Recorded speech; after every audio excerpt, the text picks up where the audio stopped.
आन टीवी के दिलचस्प, मुनफरिद और मजे से भरपूर शोज और ड्रामास देखने के लिए हमारे YouTube चैनल सब्सक्राइब कीजिए और बेल आइकन प्रेस कीजिए।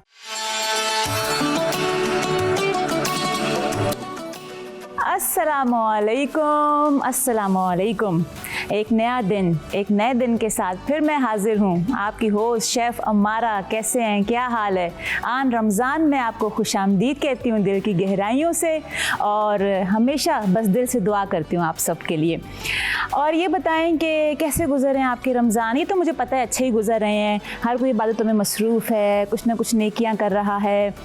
हर कोई, सबकी कोशिश यही होती है, कोई इफ्तारी करवा रहा होता है, कोई सहरी करवा रहा होगा, कोई कहीं ना कहीं राशन बांट रहा होगा, और अच्छी बात है। ये हमें कोशिश करते भी रहनी चाहिए, ख़ासकर इस महीने में अपनी हैसियत के मुताबिक हम जितनी भी सखावत कर सकते हैं, बहुत अच्छी बात है। जितना करेंगे अल्लाह पाक उतना ही नवाजेंगे हमें। और एक चीज़ और कहना चाहूँगी कि कभी भी किसी को जज ना करें। हम अक्सर बहुत जल्दी जज कर लेते हैं औरों को देख के, अपने एक जजमेंटल स्टेटमेंट बना लेते हैं, ये यूँ है, ये ऐसा है, या हम बहुत जल्दी क्रिटिक करते हैं। हमें कोई हक़ नहीं है, क्योंकि हम नहीं जानते कि वो किस हालात से गुज़र के आया है। और ज़रूरी नहीं है जो हम सोच रहे हैं तो वो सही हो और वही सच हो इसके बारे में। तो हम सोच रहे हैं ना, ये हमारी सोच है। तो बस ये एक क्या बोलूँ, एक मैसेज है छोटा सा, इसको याद रखें। और एक चीज़ और बोलूँगी कि अगर कोई आपके बारे में कोई भी जज करता है, आपको कुछ बुरे अल्फाज बोलता है, तो बस हमेशा एक चीज़ याद रखें कि हर इंसान दूसरे इंसान का आईना है। अगर वो इस तरह के लफ्ज़ अदा कर रहे हैं तो वो अपनी तारीफ़ बयान कर रहा है, और अगर वो आपकी तारीफ़ भी कर रहे हैं तब भी ज़्यादा खुश होने की ज़रूरत नहीं, क्योंकि वो उसकी खुद शख्सियत इतनी अच्छी है तभी वो आपकी तारीफ़ बयान कर रहे हैं। तो दोनों लिहाज से ख़ुद को मियाना रवि में रखें। तो जब आपकी कोई तारीफ़ करेगा तो भी आपको कोई फ़र्क नहीं पड़ेगा, और कोई अगर आपकी बुराई करेगा तो भी आपको कोई फ़र्क नहीं पड़ेगा। छोटी सी चीज़ थी, मैंने कहा शेयर करूं, क्योंकि जब से मैंने इसको अपनाया अपनी ज़िंदगी में, मेरी ज़िंदगी आसान हो गई है। और ये छोटी चीज़ें होती हैं जिससे हम अपनी ज़िंदगी को ख़ुद को बेहतर बना सकते हैं। और जब बात आती है बेहतर बनाने की, तो यही हमारी कोशिश है और आन टीवी की कोशिश है कि यहाँ पे उन होम शेफ़्स को बुलाया जाए जिन्होंने ख़ुद को कैसे बेहतर बनाया है और किस तरीके से अपनी एक जो जर्नी है वो उन्होंने शुरू की और यहाँ तक वो पहुँचे। यहाँ से मुराद के आज वो हमारे शो में होम शेफ़्स विद आन में यहाँ पे आते हैं, अपनी रेसिपीज़ शेयर करते हैं, अपनी स्टोरी शेयर करते हैं, और बहुत से लोगों के लिए मुझे यकीन है कि वो इंस्पिरेशन बन चुके होंगे या बन रहे होंगे। और कहीं ना कहीं आप लोगों ने भी घर बैठे बिठाए इरादा कर लिया होगा कि अब हम घर से ही बैठ के कुछ करते हैं। और जब बात आती है घर से बैठ के कुछ करने की, तो मुश्किल बिल्कुल भी नहीं है, क्योंकि फूड पांडा आपको ये सहूलत दे रहा है। फूड पांडा के होम शेफ़ जो उनका प्रोग्राम है होम शेफ़ का, उस पर आप खुद को रजिस्टर करवाएं, और 2500 से 3000 तक होम शेफ़ उस पर काम कर भी रहे हैं और घर बैठे बैठाए कमा भी रहे हैं। उन्होंने अपने पैशन को बदला कमाई के ज़रिए में, तो आप भी बदलें अपने शौक़ को कमाई के ज़रिए में, और फिर करें अपनी मर्ज़ी, अपनी ख्वाहिशात भी पूरी करें और घर वालों को भी सपोर्ट करें। तो बातें तो होती रहेंगी, लेकिन बुला लेते हैं हम आज के अपने होम शेफ़ को। निशा शेर, आ जाइए। अस्सलाम वालेकुम अस्सलाम। रमज़ान मुबारक आपको। खैर मुबारक आपको भी। और माशाल्लाह बहुत अच्छी लग रही हैं आप। जज़ाकल्लाह, थैंक यू। आप भी सही तैयार होकर आई हैं, और होना भी चाहिए कि आप होम शेफ़्स विद आन के सेट पे आ रही हैं और आपको पूरा पाकिस्तान ही देख रहा है आपको। Exactly. है ना? क्या फीलिंग्स हैं, कैसा लग रहा है यहाँ पे आके? जी, यहाँ आके बहुत ज़्यादा अच्छा फील हो रहा है, और अपने आप में खुशी महसूस हो रही है कि मैं आज इस जगह पे खड़ी हूँ, और स्पेशली थैंकफुल हूँ आन ट्रांसमिशन की कि उन्होंने मुझे यहाँ पे इनवाइट किया। बिल्कुल ऐसे ही है, और आन टीवी जो कोशिश कर रहा है या आप लोग के लिए कर रहा है, उसमें हम भी शरीक है, हमारी पूरी टीम भी है उसमें, और यही कोशिश है कि आप आएँ। असल में जो होम शेफ़्स हैं वो सामने आएँ और अपना काम दिखाएं सबको, ताकि और आप लोगों के काम में आपकी किसी प्रमोशन और आसानियाँ हो आपके लिए। थैंक यू सो मच इसके लिए, और मैं पूरी टीम की इसलिए शुक्रगुजार हूँ कि उन्होंने होम शेफ़्स को ऐसा मौका दिया, वरना नॉर्मली नहीं दिया जाता। ऐसा ही है, बिल्कुल। अच्छा, माशाल्लाह इनकी ख़ास बात यह है कि ये पढ़ भी रही हैं, इसके अलावा ये अपना फूड बिज़नेस भी चला रही हैं। इतनी कम उम्र में इन्होंने कहा कि भाई मैंने कुछ करना है, अपने पैरों पे खड़े होना है। भले पापा मामा सपोर्ट तो करते हैं मुझे, लेकिन मैंने भी कुछ करना है। और ये बहुत अच्छी बात है कि भले आपको आपके पेरेंट्स सपोर्ट कर रहे हैं, लेकिन जब आप खुद कम उम्र में कुछ करने लग जाते हैं ना, एक ये फैसला कर लेते हैं कि मैंने खुद कुछ करना है, तो उसका मज़ा ही अलग होता है। फिर आप अपने लिए भी कर रहे होते हैं और फैमिली को भी सपोर्ट कर रहे होते हैं। मतलब किसी को कुछ गिफ्ट देना हो, पेरेंट्स के लिए कुछ करना, अपने लिए कुछ लेना हो, एग्जैक्टली उसमें खुशी भी अलग होती है ना, खुशी भी अलग होती है। बिल्कुल।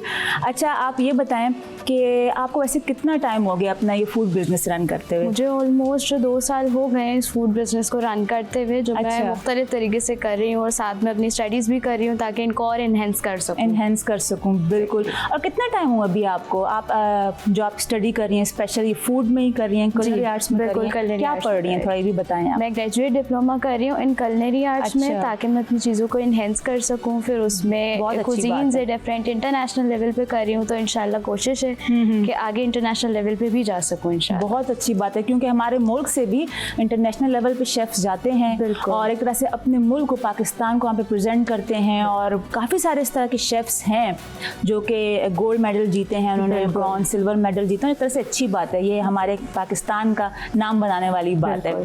तो आप मुझे बताएं कि आज आप बना क्या रही हैं? आज मैं बना रही हूँ हॉट सॉस पास्ता।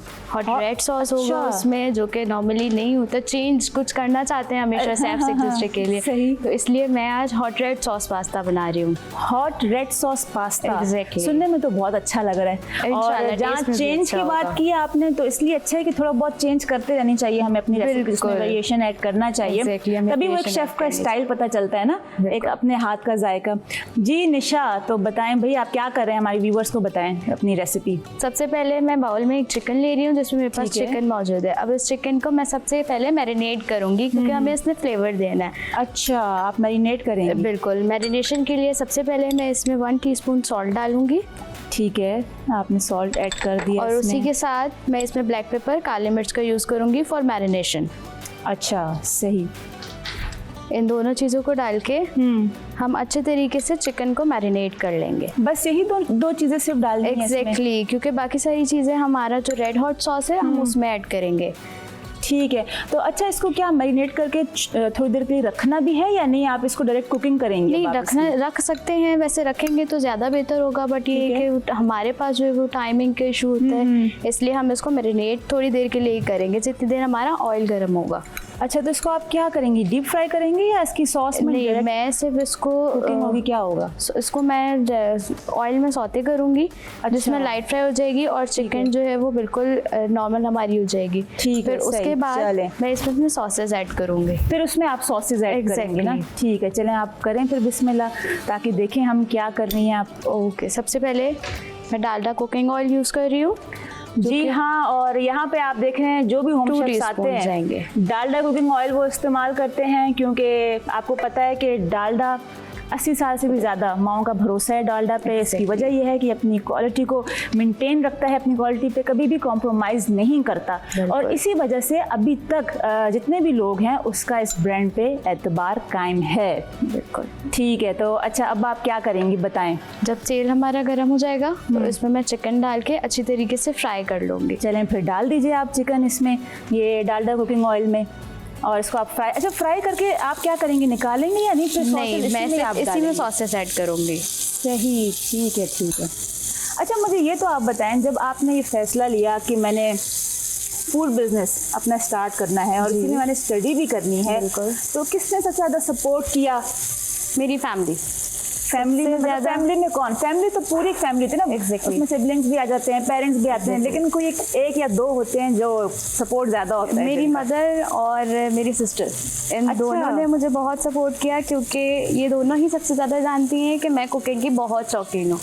मैं बचपन से कुकिंग का शौक़ रखती थी, जब से मैं छोटी थी तब से मैं चाहती थी कि मैं एक अच्छी शेफ़ बनूँ, मुझे अच्छे से अच्छे खाने बनाने आते हों, एक से एक खाने बनाने आते हों। शुरू से ही था मुझे बहुत छोटे से शौक़ था। जी बिल्कुल। होता है ना, कोई कहता है मैं डॉक्टर बनूं, टीचर बनूं, इंजीनियर बनूं, आपका था कि मैंने शेफ बनना है। वाह भाई, ज़बरदस्त। फिर आफ्टर मैट्रिक मेरी सिस्टर ने मुझे गाइड किया कि जब आप इस फील्ड में जाना चाहती हो तो फिर अपने पैशन को अपना प्रोफेशन बनाओ। तो उसके लिए फिर मेरी सिस्टर ने ही मुझे गाइड किया कि इस तरीके से स्टडीज़ करो, इसकी प्रॉपर स्टडीज़ होती हैं। देन फिर मैंने अल्लाह का शुक्र अपनी ग्रेजुएशन के बाद अब प्रॉपर स्टडीज़ स्टार्ट की हैं ताकि मैं अच्छा, आप ये भी थोड़ा बता दें, अपने वेंचर्स के नाम बता दें और जो भी आपकी मसरूफियात हैं। मेरी जो है वो पेजेस रन हो रहे हैं, एक फूड पैराडाइज के नाम से है और एक है फ्यूचर शेफ के नाम से। फूड पैराडाइज अलग अलग हैं? एग्जैक्टली अलग अलग है। फूड फ्यूचर शेफ जो है वो इंस्टाग्राम पेज है जिसमें मैं अपनी एक्टिविटीज़ जो होती हैं उसको डालती हूँ। और फूड पैराडाइज पे आप जाएंगे तो उस पर आप पे मेरा मेन्यू सर्च होगा कि उसमें मैं किस तरह की चीज़ें घर से अपने सर्व करती हूँ पब्लिक के लिए। ओह अच्छा, मतलब दोनों अलग पेज हैं, उनको आप अलग तरीके से हैंडल कर रही हैं। बिल्कुल। तो मेन्यू में क्या क्या है आपके? मेन्यू में हमारे पाकिस्तानी कुजीन्स भी आते हैं और चाइनीज़ भी आते हैं। जैसे कुछ में कभी रोल होते हैं, सैंडविचेस होते हैं। अच्छा। और दाल भी होती है, फ्राई दाल है, मिक्स सब्जी होती है, मतलब देसी कॉन्टिनेंटल मिक्स ही है? मिक्स पेज है बिल्कुल। अच्छा, इस तरह का मेन्यू बनाया है आपने? बिल्कुल इस तरह का। तो ये मेन्यू डिजाइन करने में किसने हेल्प किया आपकी? मेरी सिस्टर ने। क्योंकि एक बहुत बड़ा काम होता है कि भाई मेन्यू में होना क्या चाहिए जो कि आपके कस्टमर को अट्रैक्ट भी करे, वो आए भी और फिर उसका टेस्ट भी अच्छा हो। बिल्कुल, सबसे ज़्यादा मेरी सिस्टर ने मुझे सपोर्ट किया कि निशा इस तरीके से आप ये चीज़ रख सकती हो, ये रख सकती हो। या आपकी ये एक चीज़ से याद है, इस चीज़ में आप क्या डालेंगे? ये हो गया फ्राई जो आप? बिल्कुल, ये चिकन फ्राई हो गई है। इसमें आप क्या डालेंगे? अब मैं इसमें टोमेटो प्यूरी डालूंगी, ठीक है, जो कि मैं कंप्लीट डाल दूंगी। अच्छा, ये आप सारा इसमें ऐड? बिल्कुल, क्योंकि हम रेड सॉस ही बना रहे हैं तो हमें कंप्लीट ही टोमेटो यूज़ करने होंगे। अच्छा, तो अभी आप इसकी कुकिंग करेंगी और जो बाकी इंग्रेडिएंट्स हैं वो बाद में डालेंगी। अच्छा, यहाँ पे क्या क्या है बाकी इंग्रेडिएंट्स में? बाकी इंग्रेडिएंट्स में मेरे पास बता दें। मिल्क मौजूद है, क्रीम मौजूद है, ठीक है, और चीज़, चेडर चीज़ मौजूद है। सही। ये सारी चीज़ें मैं इसमें मिक्स करूँगी ताकि हम इसका रेड हॉट सॉस बना सकें। और फिर हम इसमें ड्राइड पार्सले डालेंगे जो कि हम गार्निशिंग में यूज़ करेंगे। पार्सले एंड में डालेंगे? एंड में गार्निशिंग में यूज़ करेंगे। ठीक है। और पास्ता आपने कौन सा लिया है इसके लिए? पास्ता मैंने ये लिया है जो कि मेरा नॉर्मल पास्ता। मतलब कोई सा भी ले सकते हैं? कोई सा भी पास्ता ले सकते हैं, उसका कोई स्पेसिफिक नहीं है। मतलब कोई स्पेसिफिक तो नहीं है ना? किसी शेप का भी ले सकते हैं? जी बिल्कुल। बस असल में सॉस अच्छी बनी हुई होनी चाहिए। एग्जैक्टली। और सॉस कमाल की हो तो फिर बात ही अलग है। फिर किसी के साथ भी चला लें आप। एग्जैक्टली। फिर पास्ता तो फिर हर सॉस के साथ चल जाता है। और पास्ता बड़े और छोटे सब बहुत पसंद करते हैं, बिल्कुल खास बात है। चलें, ये तो अच्छी बात है, आप कुकिंग करें अपनी।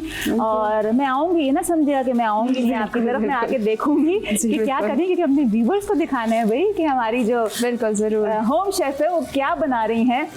लेकिन अब टाइम आ गया है एक ब्रेक का और हम ले रहे हैं एक ब्रेक। आपसे मिलते हैं ब्रेक के बाद। देखते रहें आन रमज़ान। वेलकम बैक नाजरीन, आप देख रहे हैं आन रमज़ान। और अभी बहुत ही एक फेवरेट सेगमेंट हम सब का, हेल्थ टिप्स, जिसमें हमारे डॉक्टर वजाहत आपके साथ शेयर करते हैं। आज का टॉपिक बहुत ही ज़बरदस्त है क्योंकि मैं और डॉक्टर वजाहत इसी पे गुफ्तगू कर रहे थे कि रमज़ान का महीना शुरू हुआ है जब से, तो बहुत से लोग खुश होते हैं और कुछ लोग इस तरह हैं जो अभी भी हमें अफसरदा नज़र आ रहे हैं, खुश नहीं हैं। वैसे तो हम बहुत आसानी से बोल देते हैं ना कि खुश रहो, खुश रहो। लफ्ज़ अदा करना, बोलना तो बहुत आसान है, लेकिन खुश कैसे रहें? अगर हम अपने मुल्क के हालात देखें, आसपास हालात देखें, ज़ाहिर बात है ज़िंदगी में हर तरह की मुश्किलात, तकलीफ़ें, परेशानियां हैं, उसमें हम खुश कैसे रहें? तो मैंने डॉक्टर वजाहत से यही बोला कि क्योंकि उन्होंने मुझे कहा कि इसके भी कुछ रूल्स हैं खुश रहने के, कि आप किस तरह से खुशी को मुस्तकिल मिजाजी में आप लेकर आएँ, इस अपना हिस्सा बनाएं अपने मिजाज का। तो मैंने कहा ये तो बहुत इंपॉर्टेंट टॉपिक है, तो आज आप इसी पर ही बात करें। चलें, मैं भी कुछ समझूंगी, सीखूंगी आपसे, और हमारे व्यूअर्स जो हैं वो तो लाजमी कुछ सीखेंगे। तो आज हम इसी पे बात करेंगे कि आखिर खुशी है क्या और इसको हम किस तरह अपने एक मिजाज का हिस्सा बनाएं और कैसे खुश रहें। तो मैं चाहूँगी कि डॉक्टर वजाहत आप प्लीज़ आएँ और ज्वाइन करें हमें। अस्सलाम वालेकुम। वालेकुम अस्सलाम। अस्सलाम वालेकुम नाज़रीन, क्या हाल है आप लोगों के? अच्छा डॉक्टर वजाहत, क्या बेहतरीन आप आज एक टॉपिक लेकर आए हैं। वैसे तो बहुत आसान है बोलना, हम दूसरों बोलते हैं भाई खुश रहो, कोई बात नहीं, अल्लाह का शुक्र अदा करो, ये वक्त गुजर जाएगा। कहना आसान है डॉक्टर वजाहत, लेकिन आपने कहा इसके भी कुछ रूल्स हैं। तो मैंने कहा अब तो मैं समझूंगी कि क्या है वो रूल्स, कि हम इसको अपने मिजाज का हिस्सा कैसे बनाएं। बिल्कुल बिल्कुल। आज के ज़माने में जो भागम दौड़ी है, जो एक दूसरे के पीछे लगे हुए हैं, या आप देखें कि नफ्सा नफ्सी का आलम है, बिल्कुल। इसके बीच में खुश रहना और मुस्तकिल रहना जो है एक चैलेंज बनता जा रहा है। ऐसा ही है, ठीक है, वाकई वक्ती में। खुशी तो मिल जाती है, आप दोस्तों के पास जाते हैं, शॉपिंग करते हैं, लोगों से मिलते हैं, कोई आपकी तारीफ करता है, वो वक्ती खुशी मिल वो जाती तो है। वक्ती होती है ना हाँ, वजह, जब लेकिन- हम हटे वहां से तो वो खत्म हो गई। एग्जैक्टली, फर्क यही है कि एक ऐसा पेस हम बनाएं जो आपको हर वक्त खुश रखे, ठीक है, खुशी के सही। उस लेवल पे लेके जाए जहाँ पे आप रिलैक्स्ड रहें। वो चीज़ जो है ना वो ख़त्म होती जा रही है, ख़ास तौर पे पाकिस्तान की जो हालात हैं, जिस तरह भी आप बात कर रही थी, बात बिल्कुल सही है कि पाकिस्तान के हालात के मुताबिक जो कंडीशन पे हम रह रहे हैं, बिल्कुल। इसमें खुश रहना एक मुश्किल काम है, चैलेंजिंग क्योंकि काम। वाकई में वजह जो आजकल सूरत हाल है, अगर देखा जाए तो हर कोई सूरत हाल से दो चार है और हर कोई परेशान है। एज हम फाइनेंशियली तौर पे देखें अगर सही तो, बात। और ये हर घर का मसला बना, अगर एक भी परेशान हो तो सब उसमें उस परेशानी में आ जाते सही हैं। बात है, बिल्कुल नहीं, बिल्कुल इसीलिए मैंने सोचा कि आज हम इससे ऐसे बात करें, क्योंकि रमज़ानुल मुबारक में जो लोगों के चेहरे पे रौनक होती थी, जी। जो खुशी होती थी, शॉपिंग करते थे, मार्केट वाकई जाते थे, में। फल खरीदते थे, कपड़ों के लिए माँ बाप जो है बच्चों को बता रहे होते थे चलो तुम्हें हाँ। परसों ईद की शॉपिंग करानी है। वाकई वो में। ऐसा तबका पिस गया है, वो इतना बुरे हालात है कि वो बेचारे वो भी परेशान है। तो पहला खुश रहने का जो उसूल है, लोग भी बोलेंगे कि ये बात मैं बार बार रिपीट करता हूँ, लेकिन मैं क्या करूँ, मेरे पास ये बात बहुत इंपॉर्टेंट है जी। कि अपने माल में से दूसरों को देना बहुत ज़रूरी है हमारा। आप यकीन करें, अगर आप 100 रुपये कमाते हैं ना, तो आप सोच लें कि आप 5 रुपये 10 रुपये उसी वक्त निकाल के दूसरों के लिए रख दें। और वजह देखें, हम जो कमा भी रहे हैं वही आप वाली बात, तो उसमें अल्लाह दूसरों का हिस्सा दे रहा है हमें। क्या बात है, सही उसमें बात है दूसरों का, और अगर हम बिल्कुल। देना शुरू कर देंगे ना तो अल्लाह और देना शुरू कर देगा बिल्कुल हमें। बिल्कुल। पहला उसूल ही यही है, जो कि रिलीजियसली तो हम बात करते हैं, जी, जी। साइंटिफिकली भी मैं बात करूं कि जब आप कुछ तनख्वाह या अपना पैसा लेके घर आते हैं, जी। तो आप नियत बना लें कि उसमें से 5% या 10% जो आपका दिल करे आप अपने करीबी रिश्तेदारों को वो चीज़ दें। बाज़ औक़ात आप सरप्राइज दें अपने काम करने वाली को, आप वाकई सरप्राइज दें में। अपने घर के नौकर को। यकीन करें, मैंने वाकई परसों में। अपने काम करने जो मेरा लड़का साथ होता है, जी, जी। उसको मैंने एक परफ्यूम गिफ्ट कर दिया। अच्छा। हाँ, मेरा दिल कर रहा था, मेरे बॉटल्स काफ़ी थी, मैंने कहा इधर आ। अच्छा। कहते हैं जी, मैंने कहा ये परफ्यूम उठाओ, उसने उठाया, हाँ। मैंने कहा ये तुम रख लो। वो तो बहुत खुश हुआ, वो इतना वजह। खुश हुआ भाई, मतलब इतना उसके खुश चेहरे हुआ। पे जो उस वक्त जो जी। खुशी होगी, आपका दिल कितना खुश हुआ मेरा होगा दिल उस खुश टाइम? हुआ, मुझे उसकी शक्ल देख के अच्छा लगा, वो भी बड़ा मैं रख लूँ वजात भाई, मैंने कहा हाँ रख अच्छा। लो और ये लगाया करो। वाह, तो इससे जो है ना, यकीन करें मुझे अपनी खुशी हुई। क्यों? ये खुशी का जो कनेक्शन है ना, ये एक वाईफाई की तरह है। आपने यहाँ में। से इस तरह काम किया और आपके दिल में पहला बिलीव ये आया, अल्लाह मुझे देगा। वाकई में ठीक, बेशक, इससे बहुत बड़ा खूबसूरत यकीन और बात इससे की बड़ी है। जो खुशी है वो आप नहीं ले सकते। दूसरा जो चैलेंज है वो भी दोनों पॉइंट ऑफ व्यू से अच्छा है कि एक तो आप माफ़ करना सीखें, ठीक है, सही। और भूलना सीखें। अल्लाह का वास्ता, ये हमारे जो हार्ड डिस्क है ना, ये मरवाती है हमारे। या तो आप लोगों को माफ़ कर दें, क्योंकि इंसान गलती का पुतला है, हमसे भी गलतियां होती हैं, औरों से भी होती ऐसा ही है, हैं। बिल्कुल रिश्तेदार ऐसा हमारी ही है। बुराई कर जाते हैं, गीबत कर जाते हैं, कोई हमें और गाली हमसे गलौज भी कर हो जाता जाती हैं, वजह बिल्कुल कर जाते हैं हम लोग। हमसे भी हो जाती है। तो एक नाराजगी का पैमाना होना चाहिए, बेशक नाराजगी दिखाना जरूरी है, बट फॉर हाउ लॉन्ग? 4 दिन 5 दिन बस। आप 4-5 दिन कह रहे हैं, वजह महीनों महीनों चलती है नाराजगियां। और जहाँ आप कह रहे हैं भूलने वाली बात, आप बताएं भूलें कैसे फिर उसको? वो तो फिर यहाँ बिल्कुल। ट्रिगर करती आप रहती है मतलब ही ना। बन जाए ना, आप खुद गर्ज बन जाए। हाँ। कैसे खुद गर्ज बन जाए कि भाई मैं तो खुश रहना चाहता हूँ, और सही। मेरी खुशी के बीच में कोई भी आएगा ना, मैं उसको हटा दूंगा, मैं वाह, उसको मिटा दूंगा। जबरदस्त। मैं क्यों खुश नहीं रहूं? अब कैसे? आपने किसी रिश्तेदार से लड़ाई की हुई है, अब ईद का टाइम आ रहा है, आपका मुंह बना हुआ है, आप ये कहते हैं कि वो आएगा तो मैं मिलूंगा, उसने तो ये गलती की थी, हाँ, ये उसने तो बोला मुझे ये था। कहा था फला दिन। अब ये बातें करके आप खुश रह सकते हैं? नहीं रह सकते वैसे, नहीं रह सकते एक तो- तकलीफ सी रहती है, अच्छा नहीं लगता। बिल्कुल, जब भी आप ऐसी बात करेंगे आपको सैड फील आएगी। इससे बेहतर ये है कि सैड फीलिंग से बेहतर आप बोलें चल यार मैंने उसको माफ किया, दफा करो, क्या छोड़ो कर रही बस, हाँ। हो? जब बुला लो उसको, चलो दावत पे, चलो देखा जाएगा।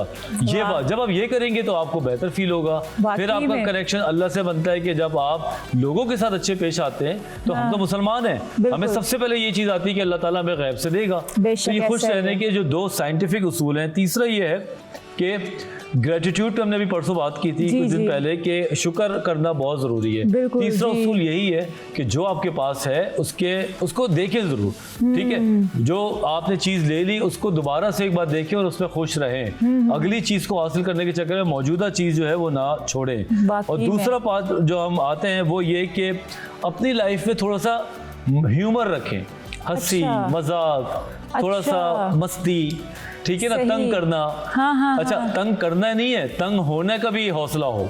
हाँ, ये नहीं कि बस हाँ। करते ही जाएं और जी। फिर कोई आपके साथ मजाक करे तो आपसे बर्दाश्त ना हो फिर। बिल्कुल, ये खुश रहने के तरीके होते हैं और दोस्तों में अच्छा। रहने का तरीका है। एक दिन आपके कोई जनाब मजाक उड़ा देगा और हाँ, 4 लोग हाँ। हंस लेंगे, वाकई ठीक है ना, में, हाँ, आपकी हाँ। टांग खिंच गई, आपने कहा अच्छा ठीक है, कल दूसरा अगले दिन आप किसी का मजाक उड़ा देंगे ग्रुप के साथ बैठ के।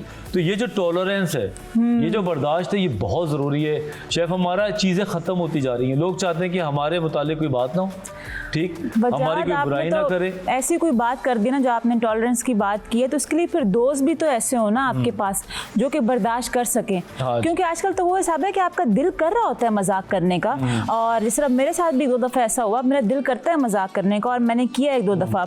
कुछ फ्रेंड्स ही थे मेरे, वो बुरा मान गए, हालांकि मैं उनको कोई इस तरह डिसहार्ट नहीं करना चाह रही थी, और उन्होंने कहा कि भाई आइंदा नहीं करना हमारे साथ। हाँ। तो मैं उसके बाद फिर वो हो गई कि मतलब मजाक भी नहीं बंदा कर सकता। बिल्कुल, ये तो भी अब एक तो मैं वही बात है, बात करती हूँ तो बहुत फिर सोच समझ के करती हूँ मैं। ऐसे फायदा दोस्ती का, वही तो वो ना, फिर दोस्ती ऐसे क्या जहाँ पे दोस्ती बैठ क्या? के सोच समझ के बात की जाए हाँ। जनाब, तो दोस्त को पहले चूज करना जरूरी है ना। मसला ये कि बाज़ औक़ात आप गलत लोगों को दोस्त बना लेते हैं, बाज़ औक़ात आप रिश्तेदारों को दोस्त समझने लगते हैं, बाज़ औक़ात तो दोस्ती का एलिमेंट यही है कि जब आप एक दूसरे को बर्दाश्त करना सीखें, बिल्कुल। और ये कोई 10, 20, 50 दोस्त नहीं होते, ये 3-4 होते हैं बस गिनती के होते हैं। बस ये भी मिल जाए ना आपको, हाँ। तो समझ लें कि आपको जायदाद मिल गई। दोस्त जो है ऐसा ना ही पूरी है। जिंदगी में 4-5 से ज्यादा नहीं हो सकते। बिल्कुल ऐसा तो ही उनके है। साथ बैठें, उनका आप मजाक उड़ाएं और अपना भी मजाक उड़वा लें। ये जो है ना खुश रहने का बड़ा तरीका है। बिल्कुल। कहते हैं ना, आज तो बड़ा मजा आया, उसके साथ हाँ। ये किया, ये चीज अब नहीं मिलती। वाकई में नहीं मिलती। सही और कह अगर रहे हैं। और आगे बढ़े तो अब थोड़ा सा मैं डॉक्टर भी बन जाता हूँ। वो जरूर, इसमें यही जरूर, बात है जी, कि जी। हेल्दी लाइफ स्टाइल, जिसपे तो हम हमेशा बात करते हैं, रिपीट ही करेंगे बात को। नंबर 1 की नींद पूरी करें, नंबर 2 अपने नमाजें पढ़ें, अपनी इबादत को कंप्लीट करें, नंबर 3 ये है कि अच्छा खाएं, कम खाएं। कम खाना बड़ा ज़रूरी है। जब आप यहाँ तक का खाना भरते हैं ना, आप डिप्रेस फील करते हैं, आप लो फील करते हैं, आपको लगता है कि आपने बहुत खा लिया, आपका मूड ऑफ है। तो हमेशा कम खाएं थोड़ा, ताकि एनर्जेटिक रहे, और अच्छा। एक्सरसाइज करें।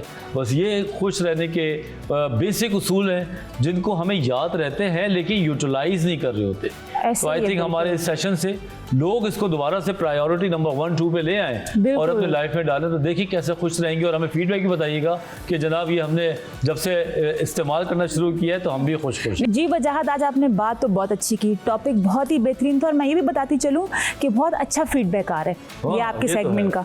और कोशिश यही है वजाहत कि अगर चाहे 2-3 लोग भी आपकी इन टिप्स को अपने ऊपर अप्लाई कर लेते हैं, सही और बात ज़िंदगी है। का हिस्सा बना लेते हैं, तो और क्या मकसद है फिर बेशक इस बेशक ऐसा ही है। प्रोग्राम का। और अब मैं आ चुकी हूँ अपने किचन में, तो यहाँ पे हमारा रेड हॉट पास्ता, सही नाम लिया बिल्कुल, मैंने? जी, मैंने कहा बिल्कुल। पूछ लूँ पहले। रेड हॉट पास्ता तैयार हो चुका है, और प्लेटिंग भी बहुत अच्छी की है आपने। Thank you। मतलब रेड कलर ही आपने यूज़ किया है बिल्कुल, ताकि इसमें। पता चले रेड हॉट पास्ता है ये। हाँ, और आज ड्रेस भी आपने ऐसे ही पहना है, वो बिल्कुल। मैच ही हो गया सारी चीज़ें। ज़बरदस्त, बहुत अच्छा लग रहा है। और अच्छा, मैं चाहूँगी कि आप एक दफ़ा ना, जब आपने टोमेटो पेस्ट यूज़ किया था, जी। उसके बाद आपने क्या इंग्रेडिएंट्स इसमें ऐड की थी, हमारे व्यूवर्स को ज़रा एक दफ़ा बता दें। उसके आपके। बाद मैंने इसमें मिल्क ऐड किया है 1/2 कप, और क्रीम ऐड की है 1 कप। दोनों क्रीम 1 कप, 1 कप ऐड की है, और अच्छा। मिल्क 1/2 कप ऐड किया है, और 2 टीस्पून मैंने इसमें चेडर चीज़ ऐड की है।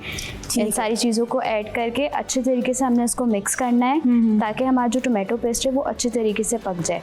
उसको अच्छी तरह पका लेने के बाद मैंने उसमें पास्ता डाला है, और पास्ता को अच्छी तरह उसमें मैरिनेट करने के बाद मैंने उसमें प्लेटिंग की है, जिसको आप देख अच्छा, सकते हैं। आप वो एक और चीज़ भी कहती ना कि पार्सले भी ऐड करना जी है। बिल्कुल, वो मैंने गार्निशिंग में ऐड किया है, या देख सकते अच्छा, हैं। वो आपने गार्निशिंग में बिल्कुल, किया वो है। गार्निशिंग में ड्यूरिंग ऐड कुकिंग होगा। आपने ऐड नहीं ड्यूरिंग किया कुकिंग उसको। ऐड नहीं होगा। ठीक है, तो ये तो बहुत सिंपल इंग्रेडिएंट्स हैं ना, और बहुत अच्छा लग रहा है, बन भी गया है।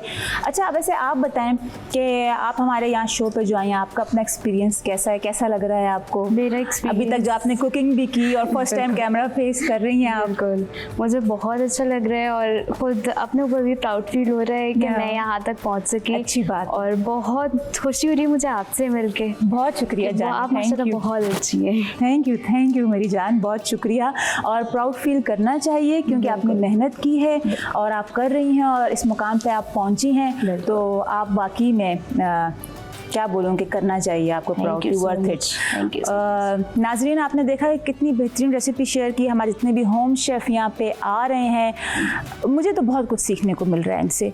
आप भी अपना फीडबैक दें हमारे सोशल मीडिया प्लेटफॉर्म पे, बताएं कि अब तक जितने भी शेफ़ आ चुके हैं हमारे होम शेफ़, आपका फेवरेट कौन है, किसकी स्टोरी सुन के आपको अच्छा लगा, जो एक लाइफ जर्नी है, और किसकी रेसिपीज़ आपको अच्छी लगी, क्या क्या ट्राई किया आपने, और आप क्या देखना चाहते हैं। और अगर आपको लगता है कि आप भी आना चाहते हैं यहाँ पे मेरे साथ खड़े होकर कुछ बनाना चाहते हैं, अपनी एक लाइफ जर्नी शेयर करना चाहते हैं, तो आप फीडबैक भेजें, मैसेज करें हमारे सोशल मीडिया प्लेटफॉर्म पे, क्या पता कल को आप हों यहाँ पे। खैर टाइम तो काफ़ी कम है, रमज़ान गुजरने वाले हैं, कुछ पता नहीं, तो वैसे यह है कि थैंक यू सो मच, आपका शुक्रिया। और बस मैं आपसे ये बोलूँगी कि ऐसे ही आप मेहनत करती रहें, जो भी आपका पैशन है, ड्रीम है, जो आप करना चाहती हैं, वैसे आप बताती जाएँ कि आप करना क्या चाहती हैं अपने इस पैशन को लेके। इस पैशन को लेकर बहुत ज़्यादा जो है वो पॉजिटिव हूँ, बस मैं चाहती हूँ कि मैं एक इंशाल्लाह अच्छी इंटरनेशनल शेफ़ बन जाऊँ, कि फिर मैं इंटरनेशनली जाके पाकिस्तान को डिफरेंट कॉम्पिटिशन्स में रिप्रेजेंट कर सकूँ। नहीं तो अपना कोई और कुछ इरादा है, कोई रेस्टोरेंट खोलने का इरादा है। कुछ लोग कहते हैं कि हम बाहर कहीं चले जाएंगे, कुछ करेंगे। बिल्कुल, मेरा इरादा अभी जब तक मैं पाकिस्तान में हूँ तब तक तो ये कि इंशाल्लाह ताला मैंने अपना रेस्टोरेंट रन करना है, जो मैं ऑनलाइन कर रही हूँ वो भी, और इंशाल्लाह हो सका तो फिर फिजिकली भी। ठीक है, जब मैंने अपनी स्टडीज़ को कंप्लीट कर लेना है, दैन उसके बाद फिर मैंने इंशाल्लाह बाहर मूव कर जाना है। अच्छा, ये क्यों बाहर, क्यों हर कोई बाहर ही कहते हैं मैंने मूव कर जाना है? क्योंकि आजकल पाकिस्तान के हालात ऐसे हैं कि नहीं, तो पाकिस्तान को हम ज़रूरत ही है ना, अपने जो यंगस्टर्स हैं, अपने लोगों की ज़रूरत है, मगर और हम ही लोग खड़ा करेंगे अपने पाकिस्तान बिल्कुल को। करेंगे, मगर यंगस्टर्स को फिर जॉब्स का और आगे बढ़ने का मौका भी तो मिले ना, जो हमारी गवर्नमेंट देती ही नहीं है। मिलेगा इंशाल्लाह। उम्मीद अल्लाह से रखनी चाहिए, बिल्कुल। और रास्ते खोलने वाली सिर्फ रब की ज़ात है। बेशक। मतलब आप गवर्नमेंट से उम्मीद रखेंगे वो रास्ते खोलेंगे, तो मेरा नहीं ख्याल, आप अल्लाह से उम्मीद रखें, रिज़्क अल्लाह देता है, और अपने वतन के लिए भी अच्छा सोचें इंशाल्लाह। तो अच्छा जी, अब आपने देखा रेसिपी बन गई, हमारे होम शेफ़ ये वाला जो सेगमेंट है ये यहाँ पे ख़त्म हो चुका है। कल देखेंगे कल कौन होम शेफ़ होंगे, और मुझे भी बहुत इंतज़ार है कल देखने का।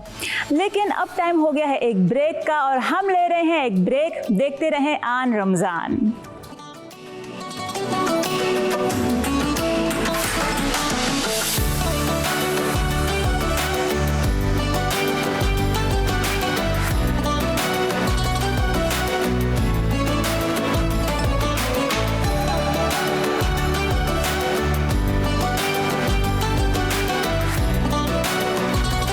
वेलकम बैक, आप देख रहे हैं आन रमज़ान। अब तो आपको भी याद हो चुका होगा मैं जब वापस आती हूँ कहती हूँ वेलकम बैक, आप देख रहे हैं आन रमज़ान। और आज मैं झटपट में कौन सी रेसिपी आपके साथ शेयर कर रही हूँ। आज मैं जो रेसिपी आपके साथ शेयर कर रही हूँ बहुत मज़े की है, और अफ्तार में तो बहुत चटपटी लगती है। हम लोग बनाते हैं मिर्च के पकौड़े। अच्छा, पकौड़े या पकौड़ा क्या कहते हैं, मैं बहुत कंफ्यूज होती हूँ। कुछ लोग मुझे कहते हैं पकौड़ा बोलते हैं, कुछ लोग मुझे बोलते हैं पकौड़े बोलते हैं। आप जो भी बोलें, मैं तो यही बोलूँगी, बस तुसी खुश रहो, साड़ी खैर है। तो आज मैं बनाऊँगी पकौड़े ही बना रही हूँ मिर्च के, लेकिन कुछ एक अलग अंदाज में बना रही हूँ। मैं बढ़ती हूँ अपने किचन की तरफ, जो मेरा प्यारा सा किचन है, जहाँ पे आके मेरा दिल खुश हो जाता है, बाग हो जाता है। खैर मैं वैसे भी खुशी रहती हूँ पूरे अपने इस ट्रांसमिशन में, ऐसी बात नहीं है कि सिर्फ यहीं पे मेरा दिल खुश होता है। आज मैं बना रही हूँ चिली चिकन बाइट्स, और इसमें हम जो है चिलीज़ में फिलिंग करेंगे चिकन की। चिली चिकन बाइट्स बनाने के लिए पहले हम चिकन बना लेते हैं, और यहाँ पे मैं डाल रही हूँ डालडा कुकिंग ऑयल, थोड़ा सा ऐड करेंगे, ठीक है, अराउंड 1 टेबल स्पून। और इसमें मैं शामिल कर रही हूँ फ्रेश गार्लिक। अच्छा, आप पेस्ट ना यूज़ कीजिएगा, फ्रेश गार्लिक ही ऐड कीजिए, क्योंकि उसका एक अलग अरोमा होता है, अलग इसका फ्लेवर बोलें वो होता है, बहुत अच्छा लगता है। और जब बात आती है डालडा की, तो आप देख ही रहे हैं कि हम अपने किचन में डालडा कुकिंग ऑयल ही इस्तेमाल कर रहे हैं। और इस दफ़ा रमज़ान में डालडा आपके लिए लेकर आया है स्पेशल रमज़ान बचत पैकेज, और सिर्फ अपने सार्फिन के लिए, क्योंकि डालडा को हमेशा से ख्याल रहता है अपने कस्टमर्स का, और इस दफ़ा भी इस रमज़ान में भी डालडा ने अपने कस्टमर्स का सही मायनों में ख्याल रखा है। अच्छा, यहाँ पे मेरे पास चिकन है, कीमा है चिकन का, ये मैं इसमें शामिल करूँगी। इसको थोड़ा सा मैं सौते करूँगी, बहुत ज़्यादा इसको कलर नहीं देना, और ये साथ साथ इसकी कुकिंग हो जाएगी। ये देखें इस तरह से। और जो अच्छा मिर्चें मैं आपको दिखा दूँ साथ में, ये इस तरह से जो नॉर्मल ये मिर्च होती है ये वाली है, और इसके अंदर से बीज निकाल लिए हैं, ठीक है, बीज निकाल लीजिएगा। इसके अंदर हम करेंगे फिलिंग इस चिकन की जब ये बन जाएगा। अब इसमें बाकी चीज़ें डलनी हैं, इंग्रेडिएंट्स डलेंगी इसमें। तेल गरम हो रहा है और इसका ये देखें बेसन में हम मिर्चों को डिप करेंगे। अब बेसन में मैंने क्या क्या शामिल किया है ये मैं बता दूं आपको। इसमें थोड़ी सी लाल मिर्च है, नमक है, हल्दी है, भुना कुटा हुआ ज़ीरा या आप ज़ीरा पाउडर भी इसमें शामिल कर सकते हैं, और मीठा सोडा चुटकी भर इसमें शामिल करेंगे। और जो बेसन है इसमें ये 1 कप बेसन है, और मैं आपको इसकी कंसिस्टेंसी दिखा देती हूँ कि ये देखें ये इस तरह से, इतना इसको आपने थिक रखना है, ठीक है, बहुत वाटरी भी ना हो और बहुत ज़्यादा थिक भी ना हो, ये इसकी कंसिस्टेंसी होनी चाहिए। और पानी से आप इसका बैटर तैयार करेंगे। यहाँ चिकन को अच्छी तरह से हम भूनेंगे और साथ ही साथ मैं इसमें बाकी के भी मसाले शामिल कर देती हूँ। नमक, थोड़ा सा नमक इसमें मैं डालूँगी, नमक हस्बे जायका है, आप अपने टेस्ट के मुताबिक नमक शामिल इसमें कीजिएगा। थोड़ी सी लाल मिर्च, ज़्यादा नहीं, क्योंकि हम इसको वैसे भी मिर्चों के अंदर ही भर रहे हैं, तो ये ना हो कि लाल मिर्च ज़्यादा डाल दें आप और मिर्ची मिर्च हो जाए। खैर है तो मिर्ची वैसे। ये है हल्दी, थोड़ी सी मैंने, आप समझे कि 1/4 टीस्पून मैंने ऐड की है इसमें। और जो कीमा है ये यहाँ पे हमारे पास 120 ग्राम कीमा है, इतना ज़्यादा नहीं है क्योंकि हम ज़्यादा मिर्चें नहीं भरेंगे, और मिर्चें भर के हम ज़्यादा देर रख भी नहीं सकते हैं इसको, मतलब आप फ्रीज़ ना करें तो बेहतर है। और ये है ज़ीरा पाउडर मैंने ऐड किया यहाँ पे। अच्छा बाकी चीज़ें हैं मैं बाद में डालूँगी, पहले इसको मैं ज़रा पका लूँ। जो मसाला इसमें शामिल किया है उसको चिकन के साथ मैं मिक्स कर लूँ, ताकि एक इसका ज़बरदस्त सी जिसकी खुशबू है, वो जो अरोमा है वो चिकन में आ जाए। और चिकन का कीमा जब हो वो तो वैसे ही बहुत जल्दी पकता है, इतना ज़्यादा टाइम लेता भी नहीं है। ये देखें इस तरह से। अच्छा अब मैं चूल्हा इसका करूँगी आहिस्ता, क्योंकि अब मैं आपको बताने लगी हूँ इसमें क्या मैं डालने लगी हूँ। यहाँ पे है ये चिली सॉस, ये बहुत ज़्यादा नहीं डालना क्योंकि हमने इसको वाटरी नहीं करना, हम मिर्चों के अंदर भरेंगे इसको, इसकी फिलिंग करेंगे। तो ये देखें मैं बिल्कुल यहाँ पे मैंने 1 टीस्पून ये चिली सॉस ली है, और साथ ही यहाँ पे मैं ले लेती हूँ, ये मैं इसमें शामिल कर रही हूँ, ये है मेयोनीज़, ये 2 टेबलस्पून मेयोनीज़ है, ये मैंने इसमें ऐड कर दी है। और एक चीज़ और रह गई है, मोज़रेला चीज़, ये भी मैंने इसमें शामिल कर दिए।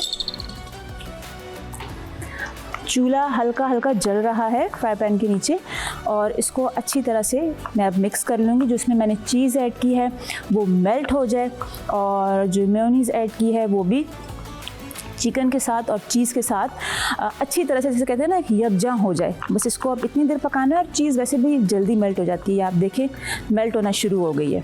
और किस तरह से ये एक साथ ये देखें इकट्ठी हो रही हैं, चिकन जो है, मेयोनीज़ है। अच्छा अब हम इसकी करेंगे फिलिंग मिर्चों के अंदर, और बेसन के इंग्रेडिएंट्स मैं आपको वैसे ही बता चुकी हूँ कि क्या क्या ऐड किया है बेसन में। अब और अच्छा हाँ, एक चीज़ और है जो कि मैंने नहीं बताई, वो अभी मैं आपको बताती हूँ। थोड़ा सस्पेंस भी रखना चाहिए कि क्या करेंगे हम, क्यों ये थोड़ा सा चेंज है, डिफरेंट है जो हमारी जो मिर्चें हैं आज की। और मैं चूल्हा इसको बंद कर देती हूँ।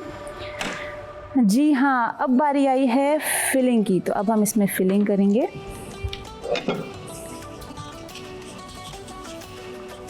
अच्छा एक बात है कि अभी तो ये फ़िलहाल गरम है, और मैं गरम गरम इसमें फिल कर रही हूँ। आप इसको बना के रख लीजिएगा, आप समझें कि अफ्तारी के बाद आप बना लें। अगर अगले दिन आपने मिर्चें बनानी हैं अफ्तार में फ्राई करनी है, तो आप इसको बना के रख लीजिएगा, और बेशक मिर्चें भी भर के रख लें, आप फ्रिज में रख लें और अगले दिन आप इसको फ्राई कर लें। जो बेसन है आप उसको भी सेट करके रख सकते हैं, क्योंकि देखें अफ्तार के बाद तो ज़ाहिर सी बात है रोज़ा नहीं होता, तो आप टेस्ट भी कर सकते हैं कि इसका नमक मिर्च कैसा है।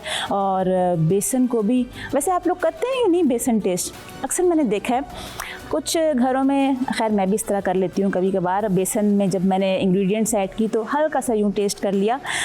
रोज़े में नहीं, मतलब जब रोज़ा अफ्तार के बाद या नॉर्मली जब रमज़ान नहीं होता और कुकिंग हो रही होती है तो एक नमक का पता चल जाता है। और कहते भी हैं कि खाने में अगर नमक सही हो ना तो बस फिर और किसी चीज़ की ज़रूरत नहीं है, क्योंकि खाने की जो असल जान है ना वो नमक है। जितने भी मसाले हों खाने में, हर चीज़ आप डाल लें और नमक जब कम हो तो जायका नहीं निकलता खाने का। ये इस तरह से। अच्छा, मिर्चें भरने में लगा दें किसी और को, किसी बच्चे को लगा दें, नहीं बच्चों को ना लगाइएगा, कोई समझदार हो, ये ना हो कि भाई मिर्चें भरते भरते वो वही हाथ अपने मुंह पे मल ले, आँखों में मल ले। तो ये इस तरह का मशवरा मैं नहीं दूंगी, समझदार बंदा वही ये काम करे। थोड़ा सा ज़रा मैं साफ़ कर लूँ इसको। जी हाँ, तो अब ये देखें, ये यहाँ पे हैं तिल, सेसमी सीड्स, और ये ब्लैक कलर के हैं।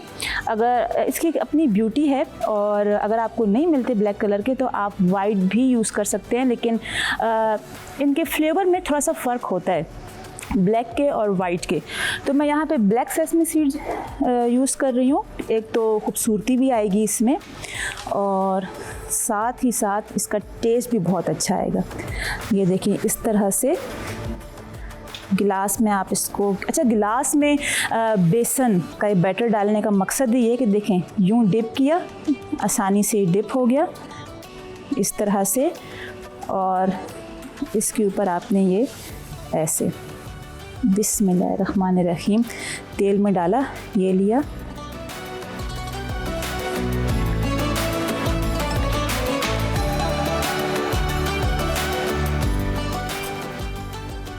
बिस्मिल्लाहिर्रहमानिर्रहीम। और यहाँ पे एक और मैं बना के दिखा देती हूँ।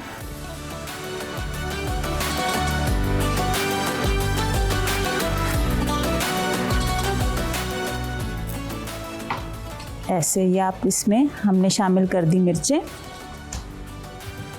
इसको मैं रखी हूँ साइड पे। ये देखें इस तरह से इसको फ्राई कर लेंगे, नॉर्मल जिस तरह से हम पकौड़ा मिर्च बनाते हैं बेसन में लगा के, और बिल्कुल सिंपल है। ये देखें इस तरह से हमने फ्राई कर लिया। कितनी इजी रेसिपी है, झटपट इसलिए है कि आप चिकन पहले से बना के रखें और मिर्चें भी आप भर के रखें, और अफ्तार में सिर्फ आपने फ्राई करना है। इसका जो बेसन का बैटर है वो भी आप बना के रखें, और ये झटपट आपकी मिर्चें, ये देखें। अच्छा, ऑयल का जो टेम्परेचर है उसका ख्याल रखिएगा। बहुत अगर गर्म होगा तो आप जब इसमें ऐड करेंगे तो बेसन एकदम से जल जाएगा, क्योंकि इसमें हमने सेसमी सीड्स भी इस्तेमाल किए हैं। इस चीज़ का आप ख्याल रखिएगा। और ऑयल का जो टेम्परेचर हो वो मीडियम हो, ताकि जो बेसन है वो भी पक जाए, एक जो कहते हैं ना कच्चापन रह जाता है वो ना हो। और ये चिकन चिली बाइट्स तैयार हैं। आप चाहें तो आप सेसमी चिकन चिली बाइट्स भी बोल सकते हैं, कह सकते हैं ना, क्योंकि हमने इसमें ब्लैक सेसमी सीड्स इस्तेमाल किए हमने। तो चिकन चिली बाइट्स बोलें या सेसमी चिकन चिली बाइट्स बोलें, ये आपकी मर्ज़ी है, तुसी खुश रहो। उम्मीद करती हूँ रेसिपी अच्छी लगी होगी, उम्मीद तो बहुत है। और थैंक यू सो मच, आपका फीडबैक बहुत अच्छा मिल रहा है। इसी प्यार और मोहब्बत की ज़रूरत है मुझे, हमारी पूरी टीम को। लेकिन अब वक्त हो गया है एक ब्रेक का, छोटे से ब्रेक का। तो लेते हैं ब्रेक, देखते रहिए आन रमज़ान।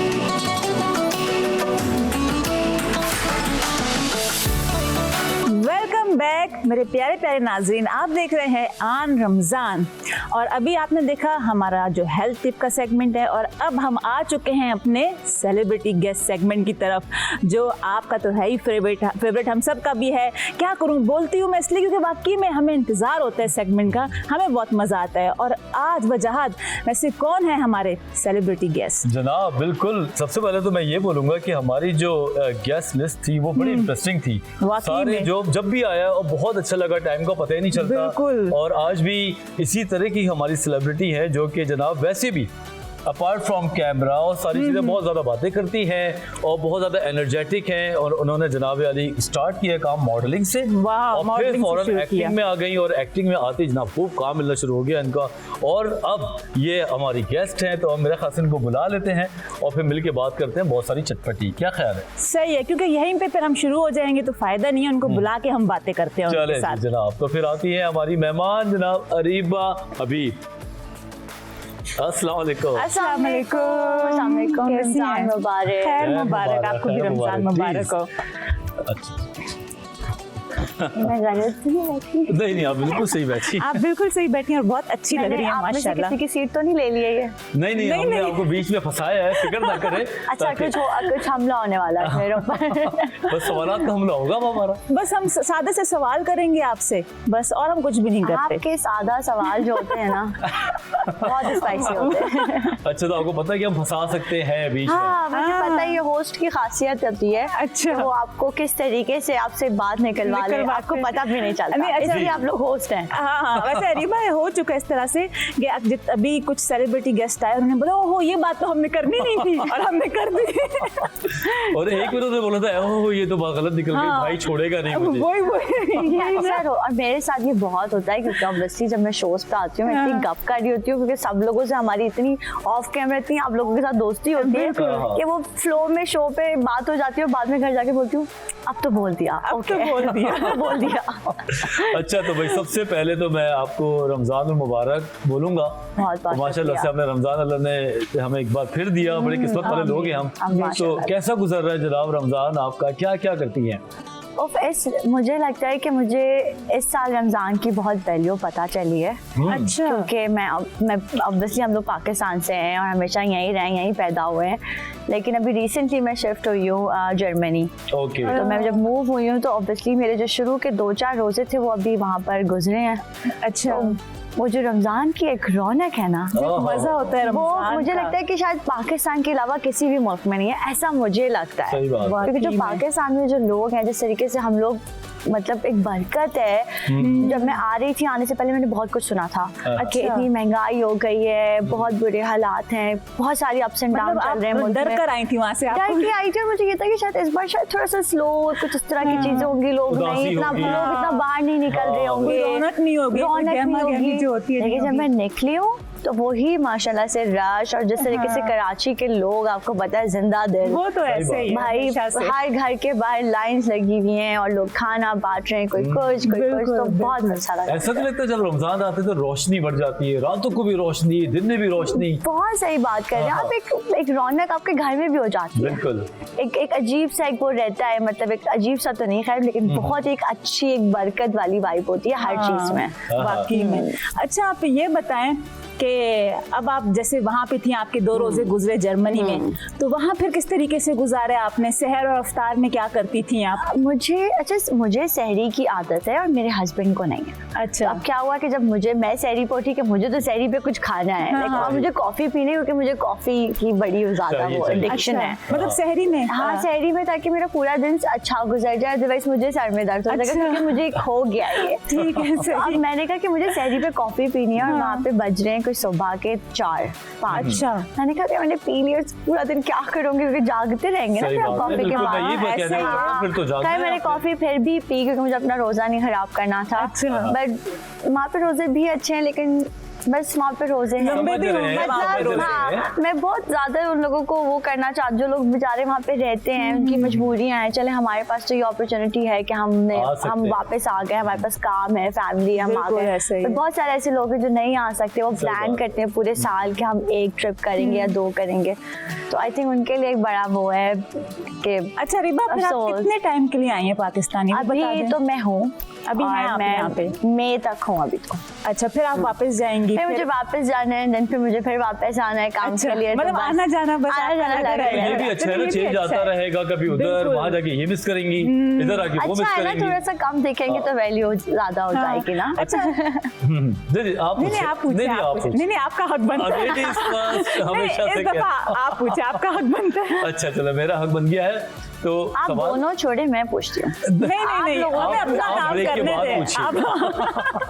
अच्छा, वैसे सुनने में आया है, मैं पता चला है कि आप आई थी तो आपने सोचा था आती मेरा खूब सारा खाना है, सारे जो खाने मैंने वहाँ पे नहीं लिए, लेकिन यहाँ पे आप फिर डाइट पे आ गई, इसकी क्या वजह है? ये कैसे पता चला? बस छोड़ दें आप, बस हमने आपसे ये बताएं। लेकिन हम ऐसी बात करते हैं ना जो नहीं, ये बात बिल्कुल सही है, क्योंकि जब मैं वहाँ पर तो आपको नहीं फील हो रहा होता ना, इतने मोटे मोटे कपड़े पहन के आप बाहर चले जाते हैं और आप मोटू हो रहे हैं, आपको कोई फिक्र ही नहीं है, खा रहे हैं जाके, और आपके हस्बैंड भी सपोर्ट कर रहे हैं थोड़ा खा लो थोड़ा खा लो। बट जब मैं वापस आई हूँ और वापस आके मैंने थोड़ा सा देखा कि बिल्कुल ही मैंने अपने आप को वर्कआउट भी नहीं किया 6-7 महीने, कुछ भी नहीं। अच्छा, तो फिर मैं डाइटिंग कर रही हूँ, लेकिन मैं अपना थोड़ा थोड़ा साइड पे खा रही हूँ, लेकिन वर्कआउट कर रही हूँ ज्यादा। हाँ, लेकिन आपको लगता है कि अब जी खाने रमजान में आप मिस कर रही हैं, इसका अफसोस होगा आपको? नहीं, मिस नहीं कर रही, थोड़ा थोड़ा खा रही हूँ। थोड़ा खा रही हैं। मतलब अफ्तार में आप ले रही होती हैं। हाँ, वो मुझे जो जहनी भूख होती है वो आप कंप्लीट हाँ, कर देती हैं। मतलब मैं ओवर ईट नहीं कर रही, लेकिन मैं खा रही हूँ। चलो ये भी अच्छा है, लेकिन मुझे वो चाहिए सब, वो स्प्रिंग रोल और समोसे और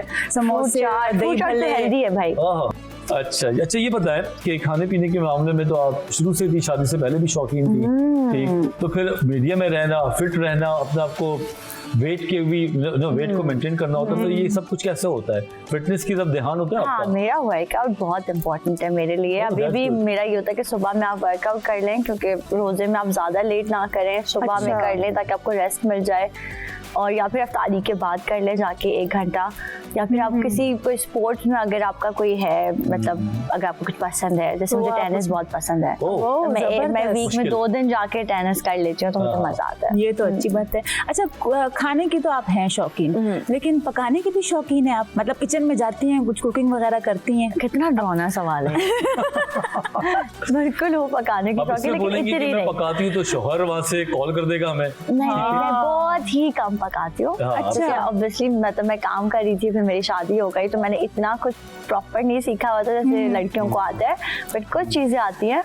बट बेस्ट पार्ट ये है मेरी शादी के बाद कि मेरे हस्बैंड को बहुत अच्छा खाना पकाना आता है, क्योंकि वो जर्मनी 10 साल से अकेले रह रहे हैं जर्मनी में, और अच्छा, वो मुझसे ज्यादा फूड लवर है, तो उनको हर चीज बनानी आती है। मतलब क्या क्या अच्छा बना लेते हैं, क्या क्या खिलाते हैं आपको बना के? बिरयानी तो इतने मतलब बिरयानी इज द बेस्ट वो बनाते हैं। अगर मैं आपको पिक्चर्स दिखाऊं, मैं लगाती हूं। बिरयानी तो सबसे मुश्किल काम है, जो अच्छी तरह बना लेना, और सबसे बेस्ट बात कि वो बिरयानी में मेरी तरह मसाले नहीं यूज करते डब्बे वाले, वो अपने मसाले जो खुले होते हैं उनको लाइक ब्लेंड करना, ये करना, वो करना, वो डालते हैं। अपने शोबे बुलाना पड़ेगा, शेफ बना के बुलाना पड़ेगा। बिल्कुल, इतने बेहतरीन खाने बनाते हैं, तो वो तो फिर आप कब तक सब कुछ खिला चुके होंगे अपने हाथ के मजे मजे के खाने? बहुत सारे, लाइक वो कुट सम कीमा का, कोटा हुआ कीमा कबाब, कोटा हुआ मसाला कीमा कबाब एक होता है, वो भी मैंने खाया बड़े मजे का। वाह भाई, काफी चीजें। देखा, मैं हमेशा से कहता हूँ मर्द जो है ना वो ज्यादा अच्छे होते हैं जनाब। नहीं होते, वो सब औरतों के काम करते हैं, ऐसे आप लोग बदनाम सब औरतों के काम नहीं करे ना, मर्द सिर्फ एक औरत का करे ना। हाँ, सबका करेंगे तो अपने अपने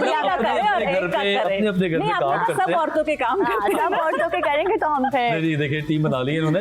अच्छा खैर, आगे बढ़ते हैं, मुझे ये बताएं कि अब वो जो हस्बैंड है आपके वो बनाते हैं, तो कभी बीच में ये हुआ कि मैं भी सीखूं, मैं भी पार्टिसिपेट करूं? हाँ, मैं तो बहुत, वो अपनी बिरयानी की रेसिपी छुपाते रहते हैं, मैंने उसका स्क्रीनशॉट ले लिया है मोबाइल से। आपसे भी छुपाते हैं कि सीक्रेट रेसिपी है कि मतलब एक मेरी चीज है तो मुझे पता है कैसे बनानी है, बट मैं अब मुझे सिखा दिया है उन्होंने।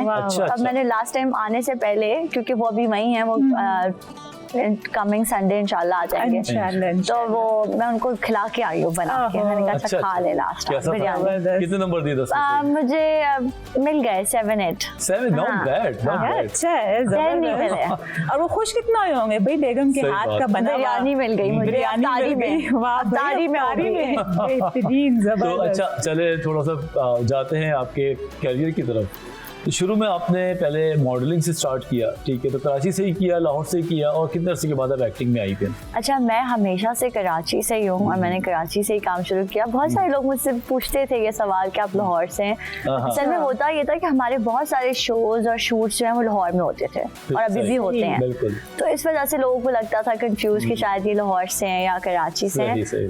तो लेकिन काम मतलब अच्छा, जब आप ये मॉडलिंग की साइट पर आई तो मैंने ये सुना है कि वहाँ पे आपको फिटनेस का बहुत ख्याल रखना होता है। आपकी जो फेस की जो जॉ लाइन होती है, चीक बोन्स आनी चाहिए, शार्प होनी चाहिए, और जो आपकी कैट वॉक होती है, रैंप वॉक, वो बड़ी मैटर करती है। आप खड़े किस तरीके से हैं, आपका पोस्चर कैसे होता है, बाकायदा इसकी क्लास पोस्चर कैसा होता है, इसकी क्लासेस होती हैं, जहाँ तक मुझे एक इन्फॉर्मेशन हम है। लोगों के साथ ये था कि हम लोग शोज करते रहे और हम खुद ही सीखते गए। अच्छा। क्योंकि हमारे साथ हमारे कोरियोग्राफर्स थे। मेरे टाइम पे Freya was the choreographer, Freya Altaf. Okay. तो ऑब्वियसली फिर वो तो उनको Industry सारा कुछ माहिर पता है थी। फैशन के बारे में, तो वो हमें सिखाती थी। तो मैंने तो उनसे सीखा है, वो मेरी टीचर थी। उसके तो कभी बाद डांट खाई उनसे? हाँ, ऐसे बहुत मुश्किल बार होती है माहीन शुरू में। खान थी, और उसके बाद फिर हमारी मॉडल्स बहुत सपोर्ट करती है, जो अच्छा। सीनियर्स हैं, सबीना पाशा है, मेरीन सैयद, और भी बहुत सारी हमारी मॉडल्स हैं जो सीनियर्स हैं, उन्होंने हमें बहुत सपोर्ट किया। मतलब अच्छा। जब हम लोग नए आए थे बहुत सिखाया। मुझे याद है मैं थी, सदफ थी, और भी बहुत, Aamna Babar, there so many names. हम लोग जब आए थे तो और उसके बाद फिर आपने एक्टिंग स्टार्ट की, Acting इस फील्ड में start आई। की, मॉडलिंग के बाद मॉडलिंग के बाद acting। अच्छा, मॉडलिंग के बाद फिर आप एक्टिंग में किस तरह, क्योंकि दोनों अलग अलग है ना मुझे fields? हाँ, बहुत अच्छा सारी तस्वुर ही किया जाता है। सॉरी, ये सवाल कंप्लीट कर लेते हैं कि जो मॉडल्स होते हैं ना, वो एक्टिंग जरा मुश्किल से कर सकते हैं क्योंकि उनके बिल्कुल। एक्सप्रेशन बड़े पोकर फेस हो जाते हैं। तो ऐसा ही ये है। एक्सप्रेसिव फेस बनाना, आप कभी नोटिस करेगा, मुझे मॉडलिंग में हमेशा सब लोग बोलते थे कि मैं रैंप पे हंसती रहती हूँ। अच्छा। मुझसे सीरियस फेस मॉडलिंग में कर ही नहीं सकती थी, और जब मैं सीरियस फेस बनाती थी तो लोग मुझे बोलते थे अब ना बनाना, क्योंकि मुझसे बनता ही नहीं था। वो लगता था कि इसमें सो रही हूँ, इस तरह वाला फेस होता था कि सो के उठते नहीं आप लोग, तो ऐसा फेस होता है। तो मुझसे मॉडलिंग में वो वाली चीज नहीं होती थी, बट उनको ये था कि प्रिटी फेस मॉडल मुझे लोग कहना शुरू हो गए थे कि हाँ मतलब ये वो वाला ना।